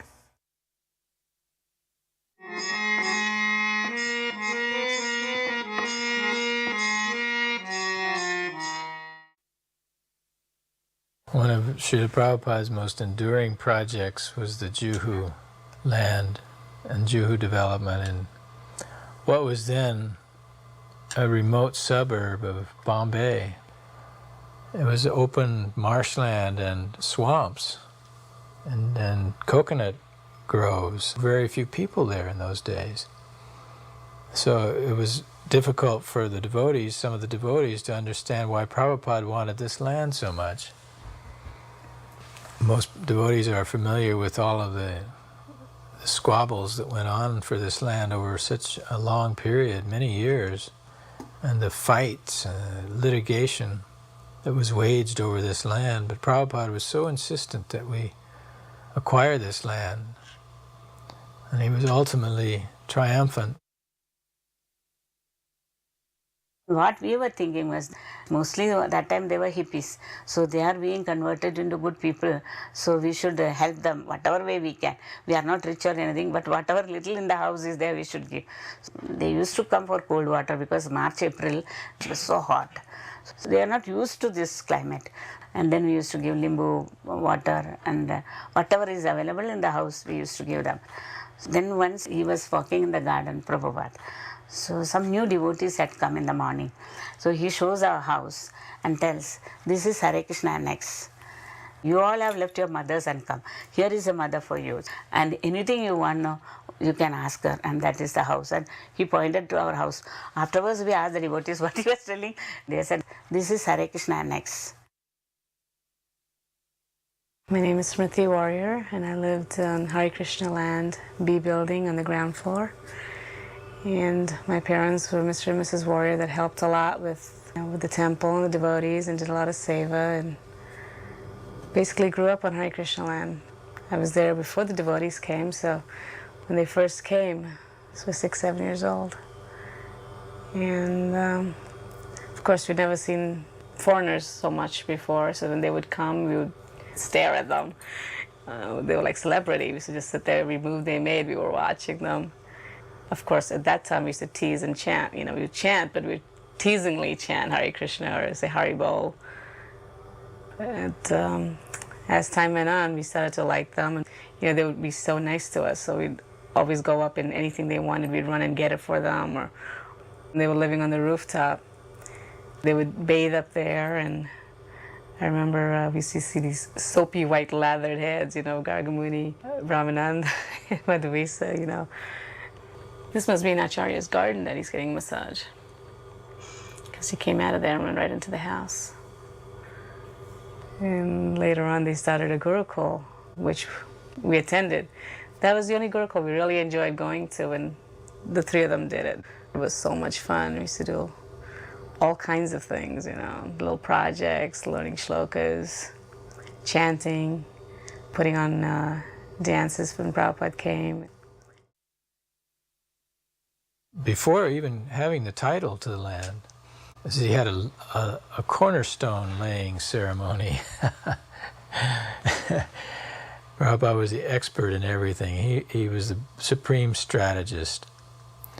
He said that if we install deities on the property, no one will take them down. This is not done in India. That this would give us further right to the land. So he conducted this cornerstone ceremony, and later when the police did try to close down the deities, There was a public outcry which forced the situation towards Prabhupada's favor. But it was another year and a half from this cornerstone laying ceremony before Prabhupada actually acquired the deed to the land. But this was another maneuver Srila Prabhupada thought was important, to establish our right to the land by installing deities and having a very elaborate cornerstone laying ceremony. Prabhupada was teaching us all the time how to do business, how to manage our affairs. We were so innocent. We had no knowledge or experience in these kind of affairs, buying land, getting titles, and what to speak of in India, where things are 10 times more difficult than the West. I came after shaving my head, and then when I was asked by Brahmananda to go and see Srila Prabhupada, then when I walked in, he said, "Oh, now you look very nice." First he asked me where I was from. I said, "I'm from Holland." And then he asked me, "What is the use of decorating dead bodies?" And then I said, "No use." And he said, "Exactly." I said, "Don't waste your life in decorating dead bodies." I was an artist. I was a designer. I would make things, beautiful things. I was definitely a decorator, so I understood the hint. So he would say, "Don't waste your time on you know, making beautiful things for the wrong purpose." And then sort of immediately he hinted that Krishna has sent you here to design his temples. That's what the next thing he said. And tomorrow we have a ceremony here. It's called the initiation ceremony, and then you will be initiated. And then he asked the secretary, he said, "Give him some paper and some pencil so he can start designing. And you can sit over there next to the secretary." So then he called Shamsundar and he asked him to give me the photos of the Radha Gopinath Mandir. So I got 20, 30 different photos, different shots that they had taken, and that is the temple he liked, and he wanted that type of temple to be built in Bombay. I knew enough about the movement that was a great honor, and I could hear the reactions around me that people went like, "Krishna, Krishna." They were making certain sounds that was like, this is quite unusual. And I was also told later on that they had no record that Prabhupada ever did that before. A guy walking in and give him initiation the next day. So I could feel, yes, there was something that gave me the energy, there was something that allowed me to do this that normally I probably wouldn't be able to do. That I could feel. What does it mean to be empowered? And when Prabhupada tells you, you are going to do this, and that it actually happens, then you believe for the rest of your life that it exists. In the same house, Prabhupada gave me a conch, left-handed conch. And he said, Kartikeya has been such a great host to us and is well-wisher and so generous to us. And he has given me this conch, which is supposed to bring a lot of wealth. And I want to give it to you. So he gave me the conch. And he said, I never expected to be able to do all this. I thought maybe we could just have some chanting, we could have a few devotees, but I never, and he referred to all the temple, all that. Because Prabhupada, when he was saying that, I never expected it, he was kind of laughing at himself. He was saying, hey, I went after a little fish and I caught such a huge fish, I don't know what happened, kind of thing. So I said, do you remember, Prabhupada, the story of Mullah Nasruddin, where Mullah Nasruddin is sitting by a lake and putting some yogurt in the lake, and people say, what are you doing? He says, I am trying to see if the yogurt the whole lake will catch to become yogurt, and say, how could that be possible? He said, yes, it's not possible, but what if? And we both laughed and laughed. What if? What if? I said, yours was the same thing. You just what if, and it caught on, and he says, yeah, and we just laughed around that, and it was a very joyous time. The setting of the cornerstone of a temple is an extremely important thing. What happens is when this pit is established, it is actually protected by Anantasesha, which means that it's very well protected indeed. And of course, the manner in which the ceremony takes place also determines the outcome of the power of protection that the pit has. Now, in the case of this particular cornerstone, Prabhupada later on confided, he said, when we first purchased this land from Mr. Nair, I did not see how we could keep this land. He said, but I thought, if I bring Krishna here and I ask Krishna to sit tight, if he sits tight, if he stays, then I knew that it is possible we will be able to keep this land. But he built the temple, and the temple is there today to prove what can be done. By the order of the pure devotee of the Lord, on his order, this temple was built by Krishna's protection. So even Prabhupada did not believe it was possible, yet Krishna made it possible. So somehow this cornerstone laying was very significant in that regard, because this is certainly part and parcel of Prabhupada asking Krishna to sit tight. And we know historically that when the police came to drag people away, the devotee girl, Maiti Healy, was holding onto the pole, and they were pulling on her legs. And they tried to come with oxyacetylene torches to cut down the temple. Somehow they were cutting, but they could not finally get the deity away. So Krishna sat tight. But Prabhupada had that power, evocative power, to bring Krishna to a place, ask him to sit tight, and through the power of this pit of the cornerstone, made it stick for all time. I was a brahmachari, I was not even initiated at that time. And there was a class going on. And he asked this question in the class. He said, how do you know that Krishna is God? Why do you believe me? So some devotee said, because it says in the Bhagavad Gita, Ham Tvam Sarva Papavyo, all that, so quoting some verses from the Bhagavad Gita, or saying that because Prabhupada, no, but I may be lying also. I may be lying. How do you know that that Krishna is Krishna? So someone quoted from the Bhagavad Gita, some verse. He says, yeah, but whether you believe the Bhagavad Gita or not believe Bhagavad Gita, translation or interpretation may be wrong. How do you know that Krishna is Krishna? So actually I was very new devotee at that time. So all the senior devotees were giving their explanation, and Prabhupada kept saying, no, no, this is not a good answer, this is not a good answer, that's not enough. And then finally there was a little quietness. I was even afraid to say what I felt like saying. So very meekly I kind of put my hand up, and Prabhupada said, yes.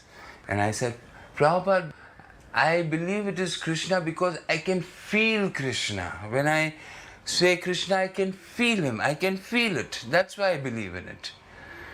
And then his eyes grew up like that, Yes! That is it.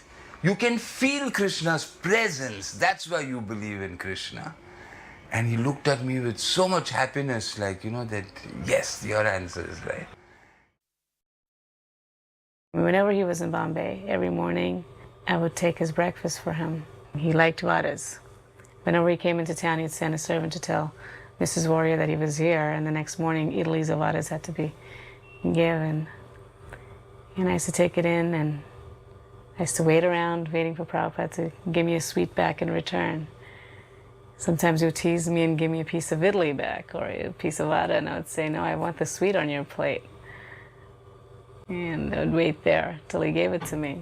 Times he would tease me so much that he would eat all his prasadam, and I'd still be waiting for my sweet. I'd never leave without it. And then he would go to put the last one in his mouth, and he would just hand it to me and let me go. Oh, he would laugh. He knew he was teasing me with it, especially when he'd pick up the Italy and he'd give it to me. There's a amused look in his eye, like, "Are you going to take it?" You know, I was stubborn. I wanted that sweet. That was it. I'd go in the evening for the class just to get the sweet, the para, or the burfi that they were giving out. And sometimes he would be kind enough to tell Vishal, give her sweet so she can go and play. Or sometimes I would have to sit through the whole class and then I would get my sweet. I remember there were times when his servants weren't around and I would get to pick up his shoes and help him slip his feet into it. Every evening my mother would make a garland for the lecture. And I was thinking about it when I was that little. I used to feel embarrassed because all these devotees would come with these beautiful, thick, nice garlands. You know, they'd buy the flowers and make these beautiful garlands. And I got this thin little thing that my mom had made with the champa flowers or the mogra from the garden. And more I thought about it, it was actually true. Prabhupada would take the big, heavy ones off and he would leave the thin ones on and he'd be smelling them. So actually he did like that offering. In some of the pictures you see of Bombay, you see he's got that champa garland around his neck. He hasn't taken that one off. The morning walks were very informal. It's like pretty much whoever wanted to go could go. And a lot of times the devotees were so sick, most of them were under their mosquito nets when Prabhupada took his morning walk. And so I remember one morning, Prabhupada was just taking off for his walk. And so Brahmananda, Narnarayan, myself, and Srimati trailed along after him. We came to the gates, those big wooden gates at the front of the property, and they were closed. You know, and this was after Mangal Arti. And Prabhupada became livid. He was so angry. He said, "Why are these gates closed? I've told you these gates must be kept open for Mangal Arti so the villagers can come." He said, "Do you think this Mangal Arti is just for you? No, it's for everyone. You think this Krishna consciousness is just for you?" You know, he was very angry that we were being so self-centered and not thinking about the welfare of the neighboring people.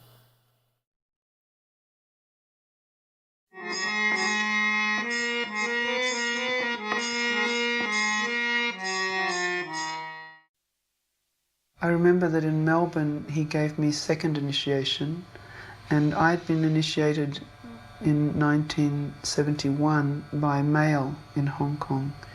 So I received one letter and he said, "Your initiated name is Jagajanani Devidasi." And then very shortly after that we received another letter in Hong Kong saying that the name has been changed to Jagatarini because there was already somebody of the name Jagajanani. So I had never received a fire sacrifice for first initiation. So I sat in on the fire sacrifice in Melbourne, and then he gave me second initiation upstairs in his room. Oh, then we all went out to collect Guru Dakshin, which was something new. It was a bit of a novelty. We weren't familiar with that concept then. And I remember going down one street nearby and going shop to shop, and one of the shops that I went into was a butcher's shop, and that man gave more than anyone else. So when I came back I commented on that to Srila Prabhupada and I said, you know, I'd gone into this butcher's shop. It was a kind of a childish thing to say. And so he said, "Oh, that is very good," and you know, he's very kindly and fatherly. And at the end of that visit to Melbourne, I brought my parents to see Srila Prabhupada. And my mother and father came in, and my mother was very suspicious. She was uncomfortable. But my father was gracious, and so he sat near to Srila Prabhupada, and my mother hovered by the door, and then they gave her a seat, and she sat down. And Srila Prabhupada had this blue-coloured type of a couch, French style, chaise lounge or something like that. And he was sitting on that, and he looked so elegant, so genteel.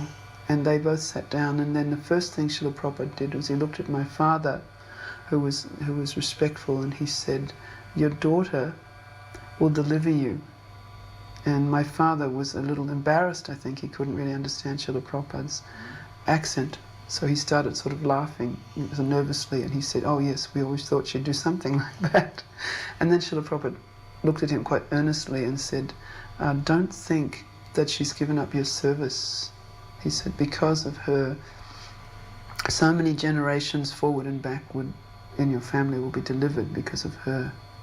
And he went on to explain to him that he had gone so many places in the world, and wherever he went, people thanked him for what he had done for their children, and he'd saved them from so many vices and so forth. And my father was very gentle, and so he was respectful. And afterwards, Srila Prabhupada turned to me and said, "Your father is a gentleman." And then my mother, who was also very pious in that sense, but she was nervous. At the very end of that darshan, Srila Prabhupada took this carnation garland with solid, full of carnations, and he took it very gracefully from his neck, and then he asked his servant, "Give this to her." And so they handed her this garland, and she was so taken aback.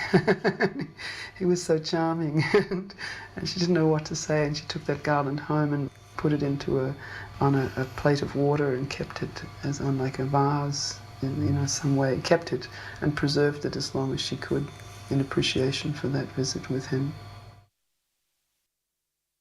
This is a lecture Srila Prabhupada's giving at the town hall in Melbourne, Australia.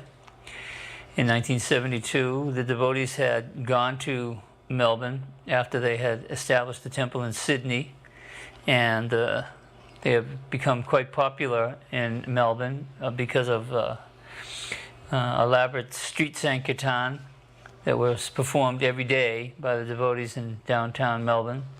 Charu and Bhai Bobby were there, and Upananda was there, and there was a whole crew of, we called them the ecstasy crew.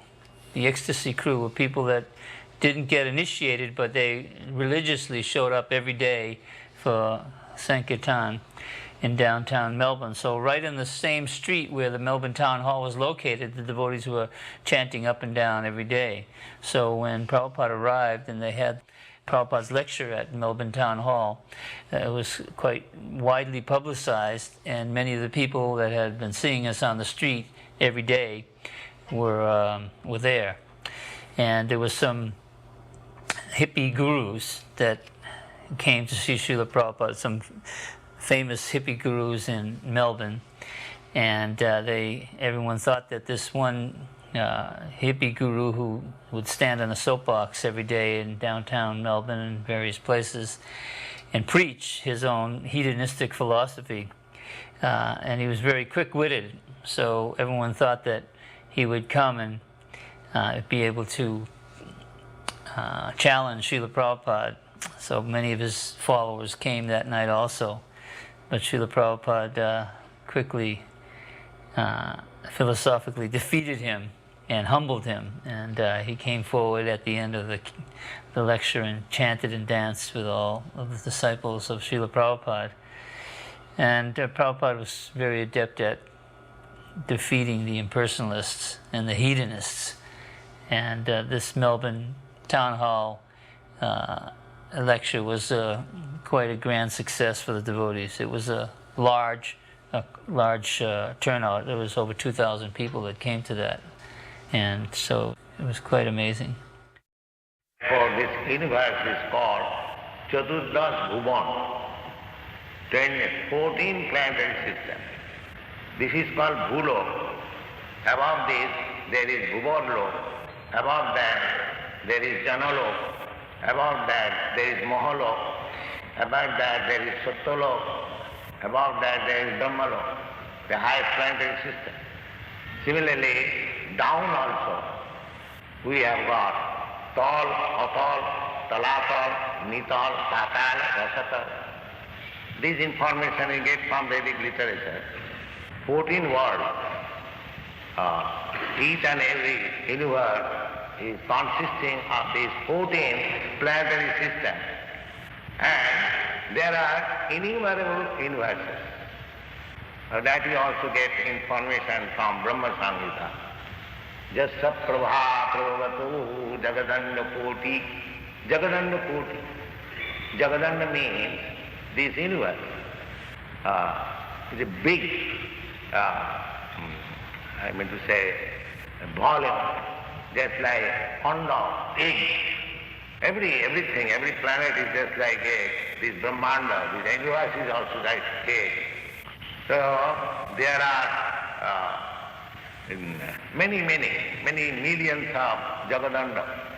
And in each and every Jagadanda, Kotishu Vasudhadi Vibhuti Bhinnam, there are innumerable planets of. So these are the information we get from Vedic literature. If you like, you can accept. If you don't like, then reject. That is up to you. Yeah.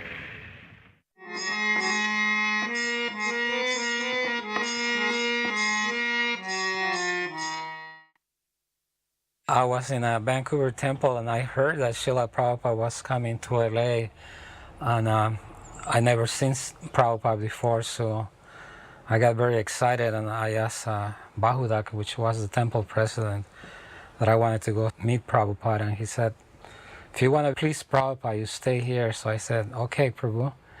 And as soon as he left, I ran upstairs to the Brahmachari ashram, and I didn't even take any clothes. I just grabbed my coat and I ran out the back door, and I didn't have any money, and I was in Canada. And so I started hitchhiking, went across the border, got across almost to the end of Washington State the first night, and Prabhupada is arriving the next day around 4 o'clock in LA. So I think it's about 1,000 miles away from LA. As soon as the sun came up, I started hitchhiking. And the first car that came over was a brand new Corvette. And this guy was an Air Force pilot. And he said, where are you going? And I go, I'm going to LA. And he said, jump in. And amazingly enough, he was driving about 120 miles an hour. It was great. It was fun. To make a long story short, he dropped me 2 blocks from the temple from LA. And I got there about 20 minutes before Prabhupada came in, and I ran upstairs, took a shower, put on a dhoti, put on tilak, ran outside into the alleyway, and flowers were showering from the top of the building, and the Prabhupada's car pulled up, and the door got open, and Prabhupada came out. And it's the first time I saw him, and his smile was great, and the bodies were jumping up and down, and it was like being in the spiritual world. I think I was the first devotee widow, the first widow in the movement. And somebody told me that in India you can tell a person's status by how they're dressed, and it was important what you're wearing. And so it would please Srila Prabhupada if I put on all white. So I went to Culver Center and bought tons of white fabric and began wearing white. But I wasn't sure if that was correct. We were new at everything. You know, nobody knew much about Vedic culture. So I wanted to go before Prabhupada, have him see me in white, and then I felt like I would be able to tell by his reaction. Maybe he would say something or give me a nod or something, make a comment. So I was determined that Prabhupada would see me wearing a white sari.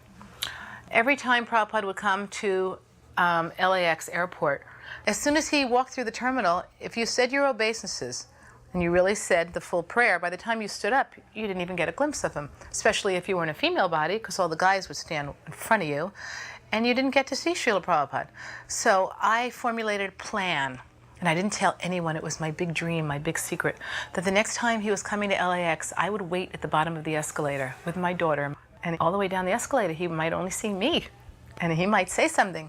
So that's what I did. I dreamt about it. I planned it. I couldn't wait. And sure enough, I heard he's coming to Los Angeles again. So I did exactly that. I dressed up my daughter. We waited at the bottom of the escalator. It was difficult because the big tumult was upstairs, the big kirtan, but I stood there. And just as it went in my dreams, he came down the escalator, and there was me and Nimai, and he stopped at the bottom of the escalator. And he leaned forward. He took the little bouquet of flowers that we made for him. He looked at me, he saw the white sari, and I got a definite nod of approval. Without a shadow of a doubt, I got the nod of approval. A very pleased nod. And that one nod, the power of Prabhupada's nod, kept me in white for 18 and a half years because of that nod. Meanwhile, what was humorous is the escalator kept going, and so all the sannyasis that were right behind him were getting squished like an accordion. We were always told that Srila Prabhupada's favorite flower was the yellow rose. So I brought one to the airport to give to him. So he steps off of the mover and comes to the firm ground, and I'm standing there right in front of him. And he looks at me right in the eyes, and I hand him the rose. He takes the rose and gently nods his head and walks on. And for that one moment also, the kirtan, all the devotees and chanting, it just seemed to just be a moment of silence that I got to share with Srila Prabhupada. And just one moment in time that Srila Prabhupada accepting a gift from me lasts a lifetime. Because all the devotees were coming back from the airport. And I remember meeting Prabhupada's feet before meeting Prabhupada. I just remember him walking by as he was coming into the temple room and just seeing his feet walking. And I just remember that there was so much light around his feet. And I could kind of see Prabhupada as, you know, a great, huge being, because I was looking up from the floor at him.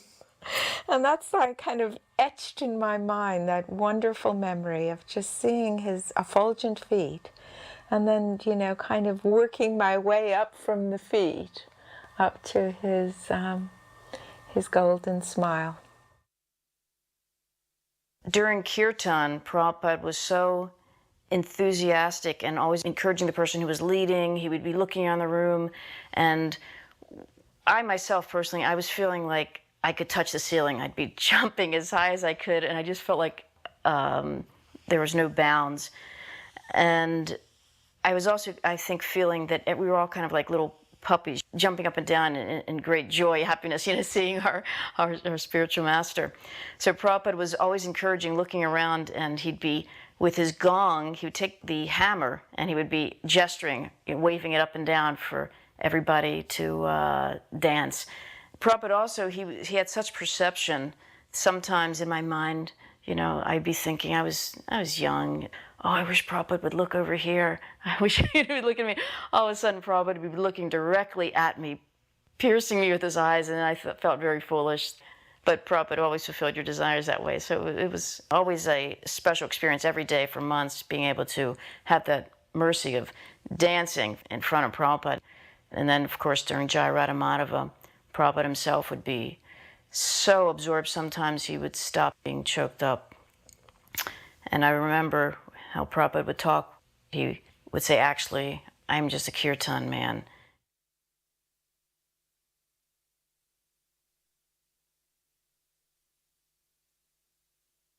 One time we were on the beach walking like this and crabs were going out, and the crabs were running into the water as it was coming in.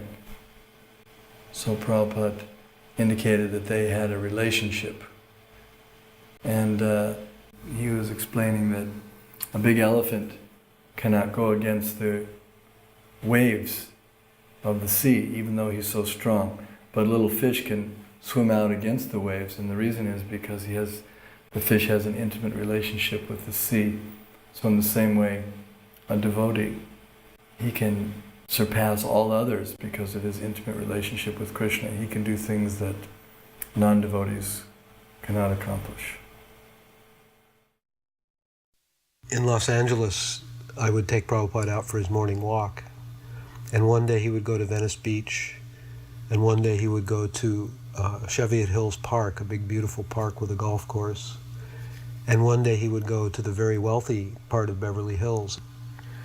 And there was one house that had plate glass windows in the front, and every time he would walk by that house, a big German Shepherd would come up and bark at the window. So this one day we're walking by that house, and the person in the house opened the front door and let the dog out. And the dog came running across the front yard towards Prabhupada and me. And I thought I was going to die in protection of my spiritual master.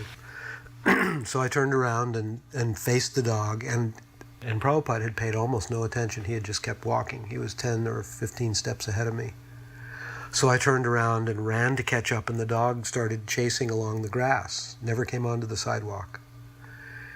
And as I got close to Prabhupada, he just turned around and took a wide stance and picked his cane up over his head and just one hut, and the dog was just shot back to the house. And he said, if you say hut to an animal, they'll respect you. And take a stick. He said, if you take a stick and say hut, they'll respect.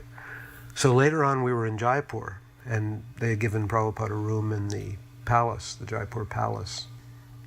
And one of the big monkeys, the langurs, had torn the door off the kitchen and eaten all the boga.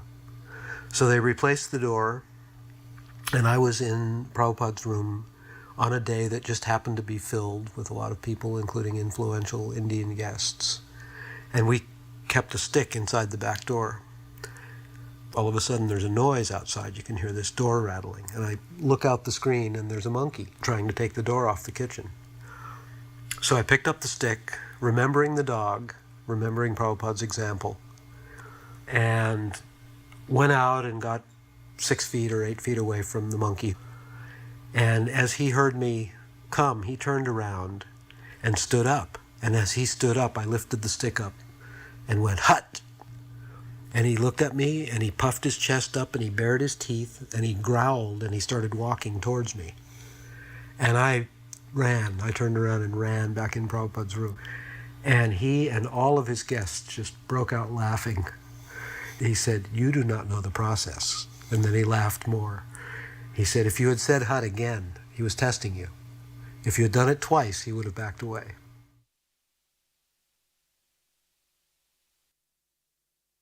A couple of days a week you were at the incense factory. A couple of days you were on Sankirtan. And, you know, and then between that and cooking offerings and distributing books as well, it was just like you were running all the time. There was a schedule all the time. There was always something to do. Your life was full of Krishna, of service, you know. But I think one of the biggest joys for me was the sense of community, the sense that you had Prabhupada at the center, that you were all working for a common goal. You were all spiritual pilgrims, really, on a path together, sharing prasadam together, and, you know, and multitasking. It was exciting. It was really, really exciting. The kirtans, I remember, you know, you'd run home and, you know, off your thing, you'd take a shower and then you'd run to Aarti. And then you'd dance your heart out, you know, and sing and dance your heart out. And then there'd be a class and you'd do garlands or something to stay awake, you know. And then you'd put the deities to sleep, and then you'd get everything ready for the morning, and then you'd get your few hours, and the next day would come and you'd be, you know, you have your deity worship or you're cooking your offerings, and life was so full. And we had so much energy then too, and we were, you know, we were totally focused on doing what we were doing. And so there was this big temple, which was the biggest temple when I joined in ISKCON. I think there were 75 devotees there then, and that was like massive. And New Dwarka was the hub of book publishing. The BBT headquarters was in New Dwarka. And Prabhupada said, you know, print books was like one of the core services of the ISKCON movement. And here in New Dwarka, it was, you know, opulent temple, beautiful deities, but it was a very effervescent community, very sparkly, and it was driven by our desire to please Srila Prabhupada. And I think when Prabhupada came, it was like God was coming. Krishna was himself coming, and all the stops were pulled out. And, you know, we were up for days and nights just making sure that everything was really done to as paka as possible. And I think in some way Prabhupada, when he came, he just, you know, appreciated our enthusiasm and our dedication. And it was an absolutely rich experience. And, you know, I'm very thankful I had all those years.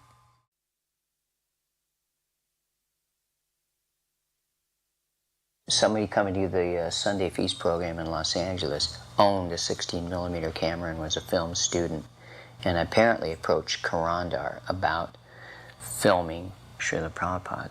So I think it was Karandar's idea to have Prabhupada give Bhagavad Gita classes.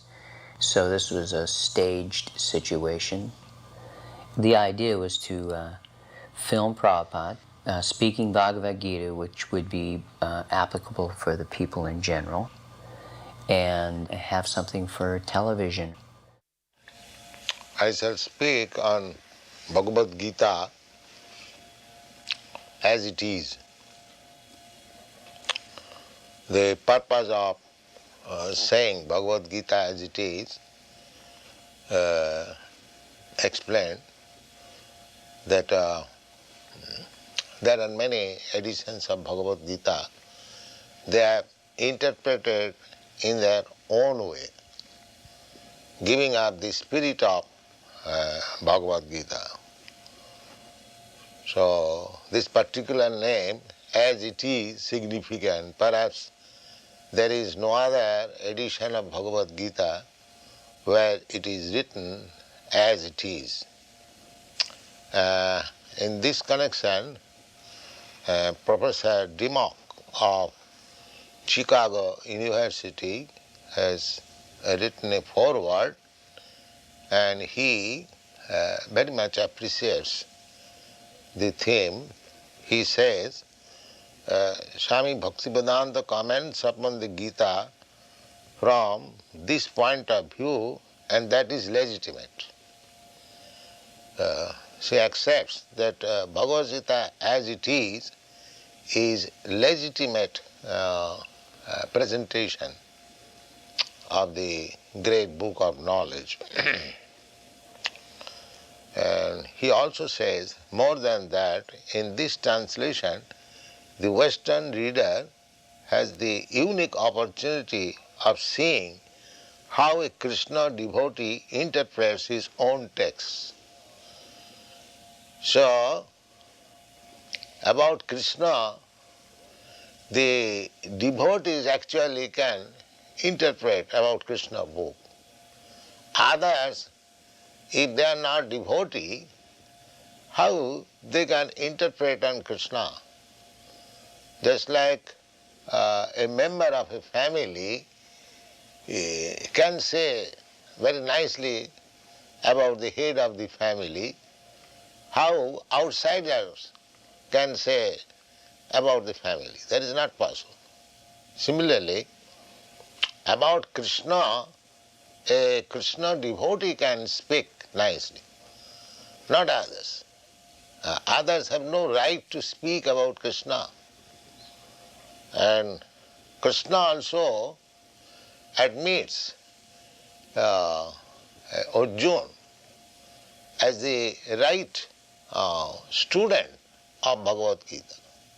In the beginning, Krishna says that I have selected you as my student because you are my friend and you are my devotee. So, in other words, we can understand that Bhagavad Gita can be understood who has intimate relationship with Krishna. Just as Krishna says, you are my dear friend. That is intimate relationship with Krishna. And without becoming a devotee, nobody can be intimately related with Krishna. These are the factors to be understood. So, this Bhagavad Gita was spoken 5,000 years ago to Arjuna in the battlefield of Kurukshetra, and the science of understanding God is there in this Bhagavad Gita. And Bhagavad Gita is the science of God. Everything has got some science, scientific book to understand that particular subject matter. Similarly, there are different types of concept of God. Generally, they take it as an idea, but we don't take it as idea. We take God as concrete fact. Just like you are seeing me, I am seeing you. This is concrete fact. Similarly, a God can be seen by you, and God is already seeing you. There is no doubt about it. But you can see also God. So that process we have to understand, how to see God. That process is mentioned in all the Vedic scripture. That is called Bhakti Yoga, that process. Krishna also says in the Bhagavad Gita, Bhaktya mam abhijanati javan jasyami tattva. If anyone wants to know Krishna, what he is, then one has to accept the process of Bhakti Yoga. There are different types of yogas. Yoga means linking oneself with the Supreme Personality of Godhead. So, speculative yoga will not help us. You have to take concrete yoga. Concrete yoga is Krishna consciousness. So,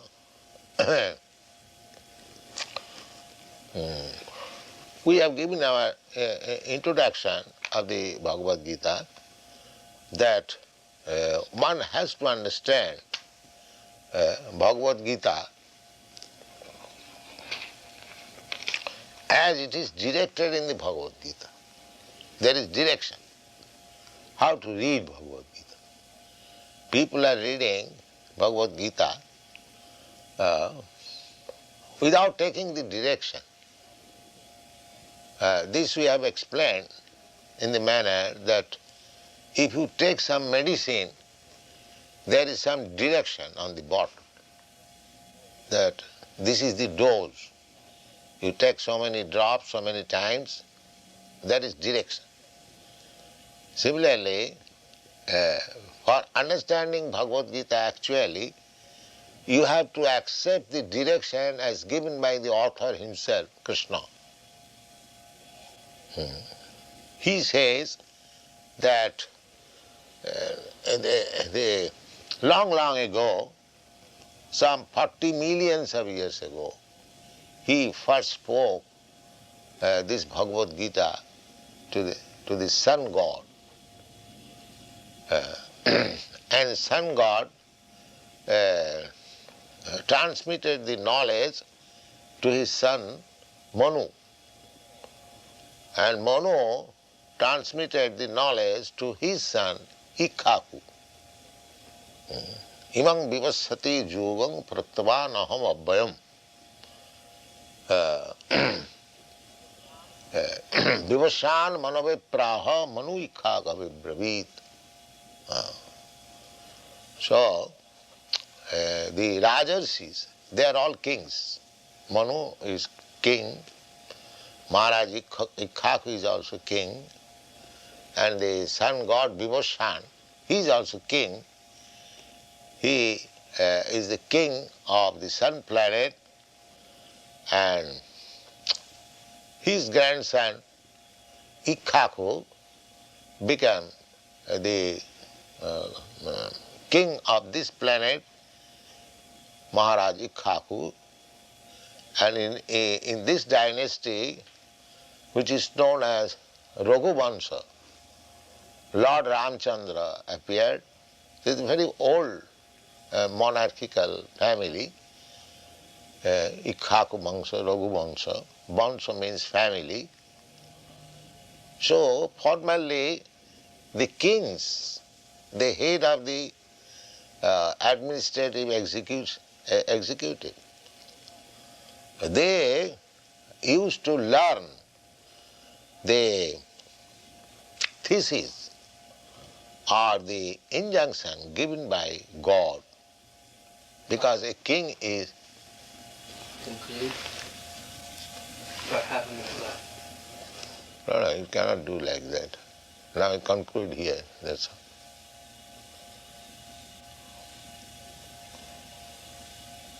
Actually, we should just change over.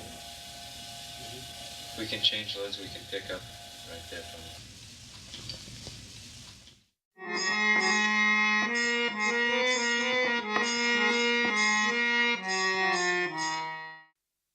Due to Chitsukananda's fervent devotion, he was able to get this beautiful temple in Mexico City across from Chapultepec Park and fill it with wonderful angelic Mexican devotees. Prabhupada was very inspired and impressed by the Mexico City yatra.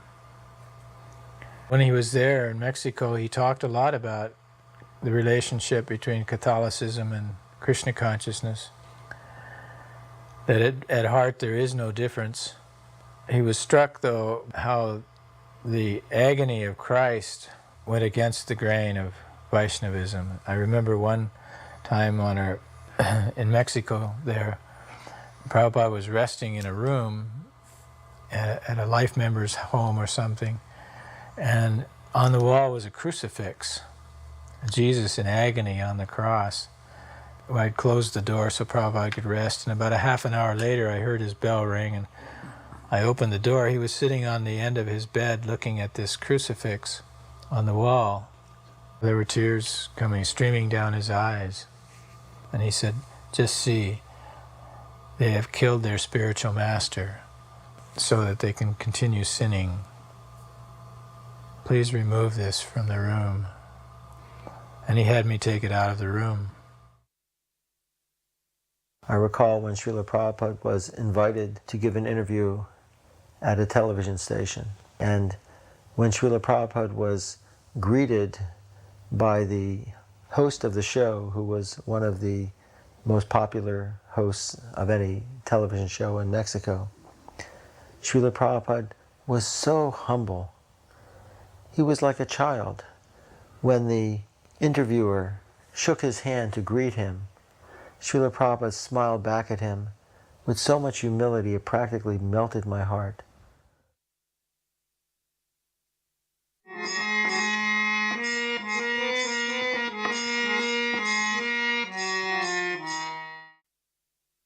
The short devotee who's wearing a white sari is Bhavatarini Devi Dasi. She was known to all of Prabhupada's disciples as Pishima, which means the father's sister in Bengali, because she was Prabhupada's sister. Pishima would come very often to the temple in Calcutta. That's me with my back to the camera.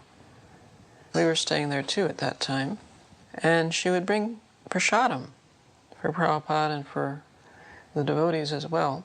She was a very gentle, kind, loving person. But there was a problem because Pishima cooked, as is traditional in Bengal, in mustard oil. And sometimes it would be hard for Prabhupada to digest her dishes, although they were very delicious. When Pishima heard about this problem, she said, "My brother can digest nails if he wants to." And on his side, Prabhupada once said, "Whatever my sister cooks, we have to eat. This is her display of love for me." And she had great devotion for her brother, not just because he was her brother, but also because he is such an exalted devotee of Radha Krishna.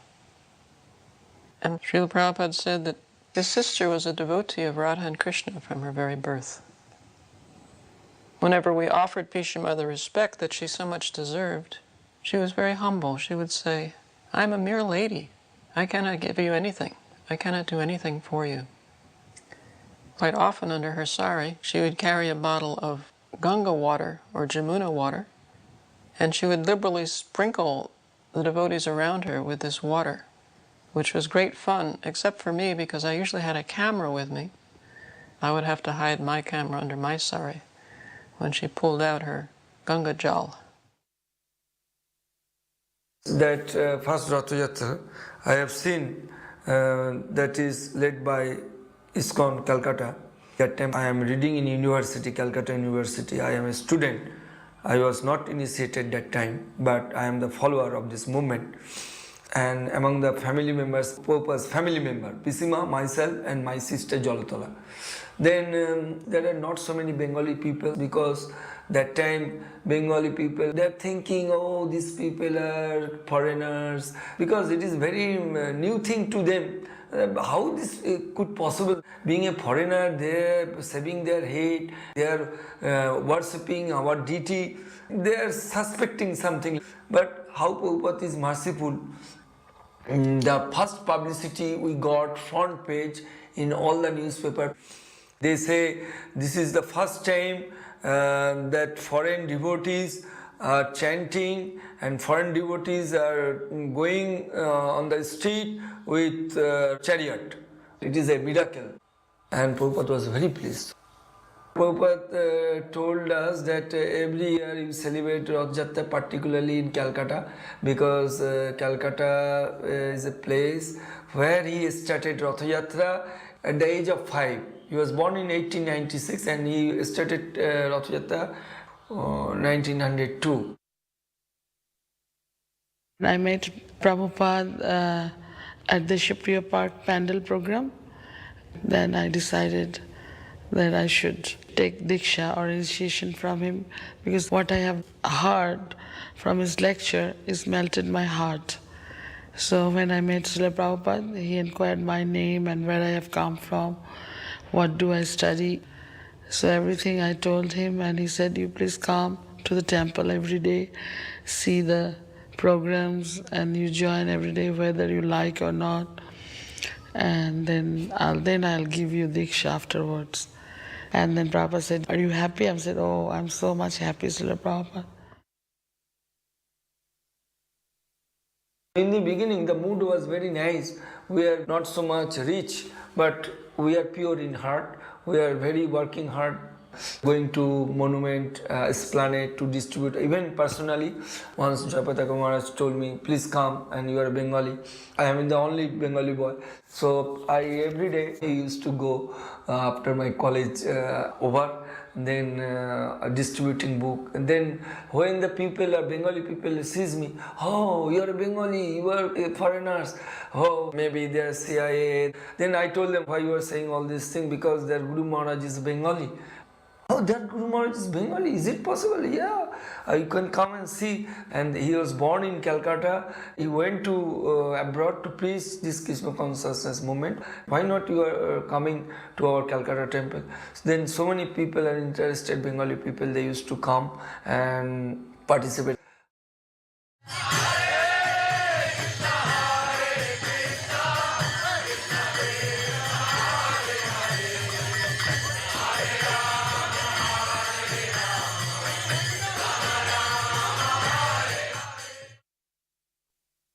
I was a new devotee then, and I was very doubting, skeptical. The devotees were so enthusiastic. Prabhupada's coming. This Mundakini was always screaming, shouting, Prabhupada's coming, Prabhupada's coming. And I was thinking, who is this Prabhupada, you know? So then I was thinking, when Prabhupada came, I'll really scrutinize him and I'll test, see whether he's what I thought was, you know, genuine. And I was thinking, well, maybe he'll be like a larger-than-life kind of figure, a bit flamboyant, glamorous, and, you know, putting on a bit of a show. So then we were waiting inside, new bhaktas. So it was like a big build-up for us inside. And so we were watching the door, you know, I was thinking, what's he going to be like? So then the door opened, and there was Prabhupada, and he's much shorter than I thought. And then I could see he was very composed. He wasn't in an emotional state. He's like a father when he comes back from work. When he returns home, he like puts the key in the door, and then he walks in. And then it's like normal for him. He seemed like the most normal person.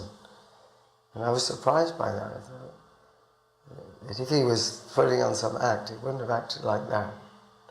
He seemed very genuine. I was pleased by that. He passed my test. I was expecting him to see him put on some kind of act. And then he went in sat on the Vyasasana after paying obeisances to the deities. And I thought, well, what's he going to say? Because I've been reading Prabhupada's books. And then I thought, wow, he's only saying exactly what's in the books.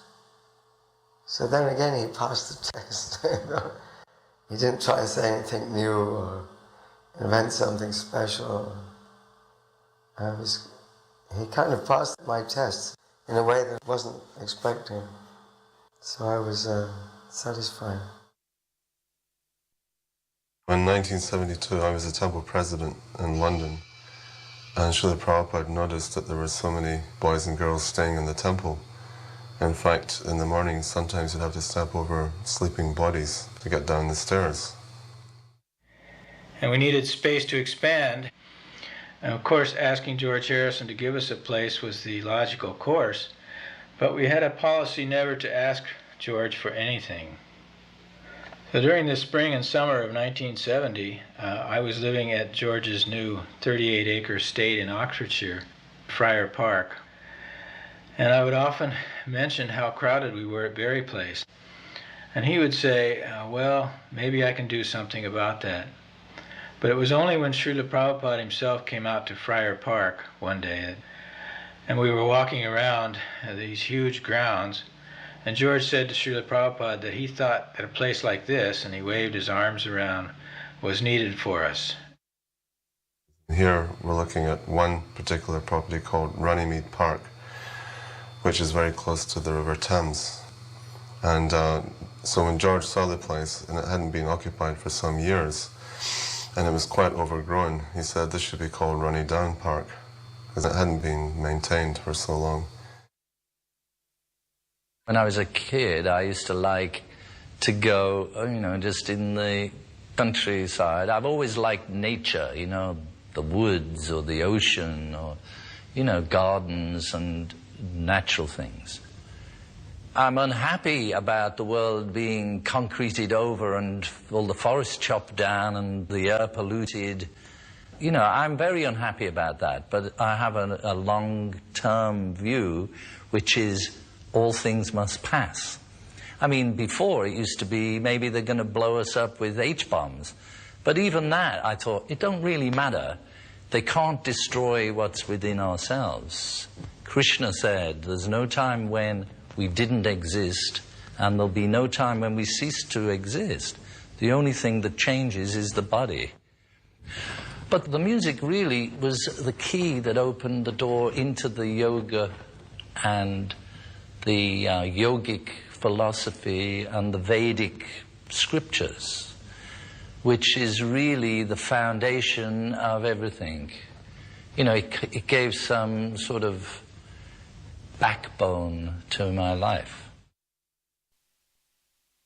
So I often had the chance to drive Prabhupada from the temple to the park where he was going to walk in our Ford Transit Sankirtan van. And he would sit in the front seat, chant japa quietly. Sometimes he would be reciting Shikshastakam in a barely audible voice, Cheto Darpana Marjanam, like that. He would sing it to himself. I remember once we were walking in Hyde Park, and there was a big group of devotees, and they're all chanting japa, so it made quite a bit of noise. And there was some bum sleeping on a park bench. So he was woken up by this, and then he saw this big crowd of devotees bearing down on him, and he was a bit sort of frightened or freaked out. And the Prabhupada said, "Good morning," in a very polite way, and then he responded. One morning in Russell Square, Prabhupada told the story of the yogi and the mouse, and he really got into it, and he started acting out the parts. And we all stopped, and he was entertaining us with the story. And finally, when he got to the sort of the punchline, when the mouse has been transformed into a cat and then a dog, and finally the mouse is a tiger, and turns towards the yogi, and Prabhupada acted the part of the tiger, and his eyes became very big. He said, "Oh, now I will eat you." And then the yogi said, "Again become mouse." The way he acted out the part, his eyes became so big and wide. Prabhupada was such a wonderful entertainer. And one morning there was a couple of big swans. They were on the bank, and when the group came around, they retreated into the water. And Prabhupada said, see, they feel safe when they take shelter of the water. Similarly, a devotee, takes shelter of Krishna and feels safe. Another morning, Prabhupada's servant had broken off some twigs for him to use as a toothbrush. And this was in Regent's Park. And his servant returned to the group, pursued by a park attendant who was very upset that he'd broken the twigs off. And somehow the incident was diffused, but Prabhupada was disgusted. He said, either directly to the attendant or to us, he said, you came to India for 200 years, you exploited and stole so many things from our country, and you wouldn't even let us take a twig from your park.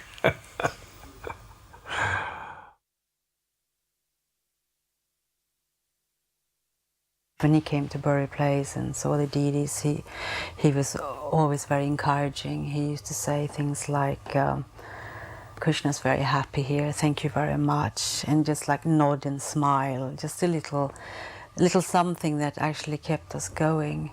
And one time when he came, he was saying that when the deities are beautifully decorated, your heart becomes beautifully decorated. And when your heart is beautifully decorated, then very soon you will see Krishna.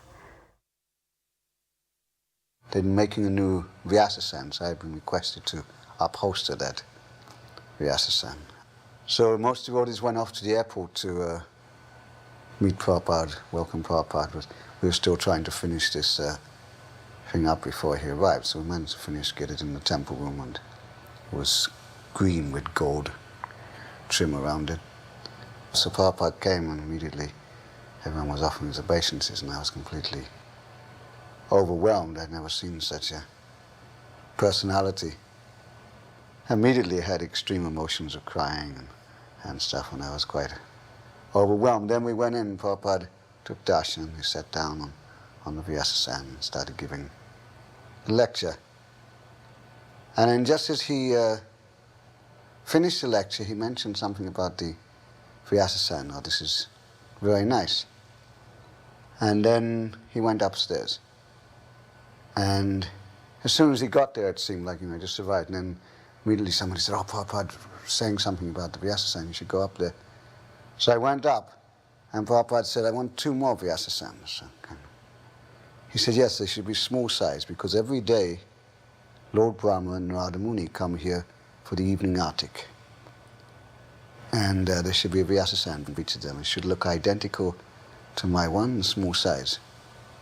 So I think we finished them on that same day, and next morning they were placed there. So Prabhupada was very appreciative the next day. He said, yes, yes, they should always be here next to Radha Landaneshwar. And he told everyone, every day Lord Brahman and Narada Muni come here for the evening artik. We went down early to Marble Arch to help decorate the cart. And Prabhupada arrived just again when he stepped out of the car. The devotees just took off, they just left the ground, and there was such incredible joy on everyone's faces and such a feeling of safety and security being around Prabhupada. And he sat on the cart that year, he didn't dance. And I just stayed by the Rath Yatra cart, by the rope, just in front of Prabhupada's Vyasasan on his right side. And I don't think I ever looked forward in that Rath Yatra. I think I just looked at Prabhupada the whole way. I was really fascinated by him, because I was still pretty young. I was just turned 17. When Prabhupada would ask if there were any questions at the end of the class, I'd never put my hand up, because I always felt that everything he said was fairly straightforward, everything made sense. But one morning, he began to talk about a golden age, about a Vedic age, which had ended 5,000 years ago. And he described that there was only one language, one culture, and one religion throughout the whole of the world. And I'd never heard this before, and I'd been very interested in history.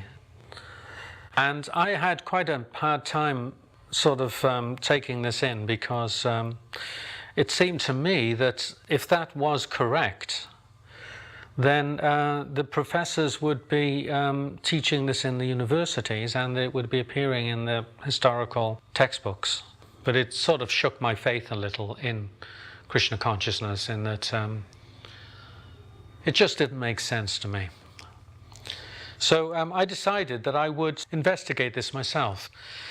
And I started to do that over the following years, and I discovered, to my surprise, that there was a great deal of information, and that everything that Prabhupada was saying, there is evidence for. And I've since spent 30 years actually just studying this very point. When Prabhupada first came to England, there was a press conference arranged by Apple. One of the newspaper reporters asked Prabhupada, what have you come here to teach? And Prabhupada said, I've come to teach what you have forgotten, that is all. And actually what Prabhupada has brought back to England, we can definitely say is exactly the same as existed here previously. All the Vedic gods were worshipped here. The language is from Sanskrit. The priests of Britain totally correspond to the Brahmins of India. They perform fire yajnas. They divided their society into 4 spiritual and 4 social orders. There are dozens and dozens of parallels. And it's quite amazing that Prabhupada gave that answer. What he has brought is actually what we have forgotten, even in this country of Britain. Just to note the triumphal look on Prabhupada's face and his whole manner, look at that, regal bearing. He's been to his Rath Yatra in London. He's the king.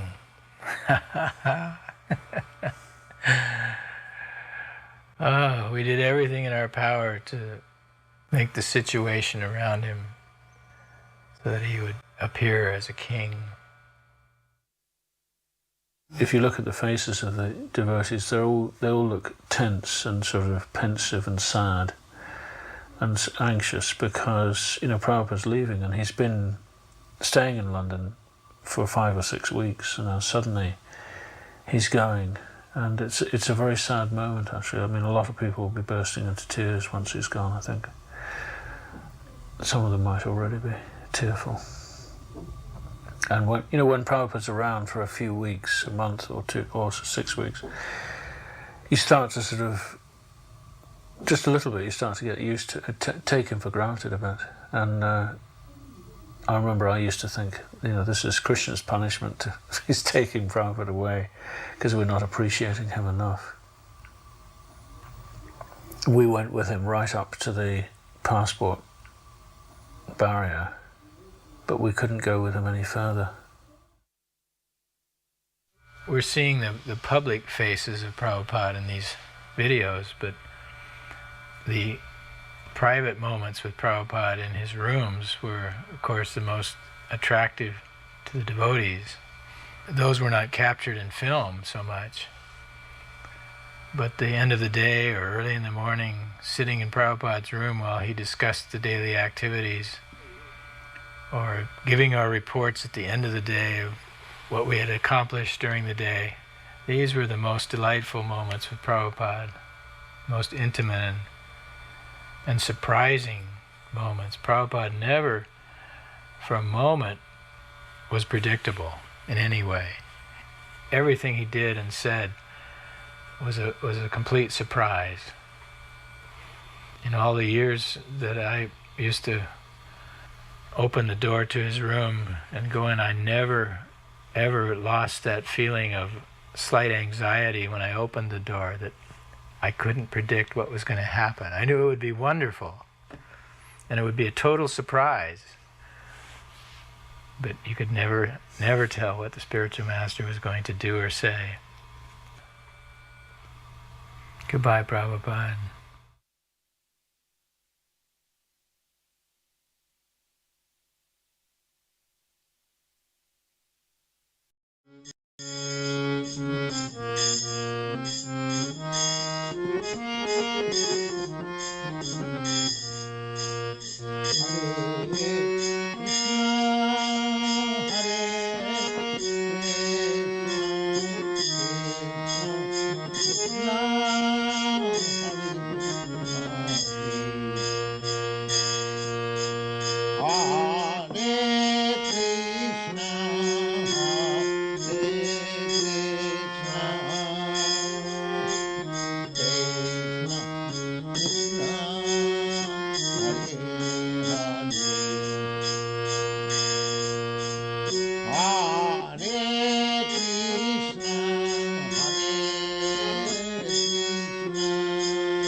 Hare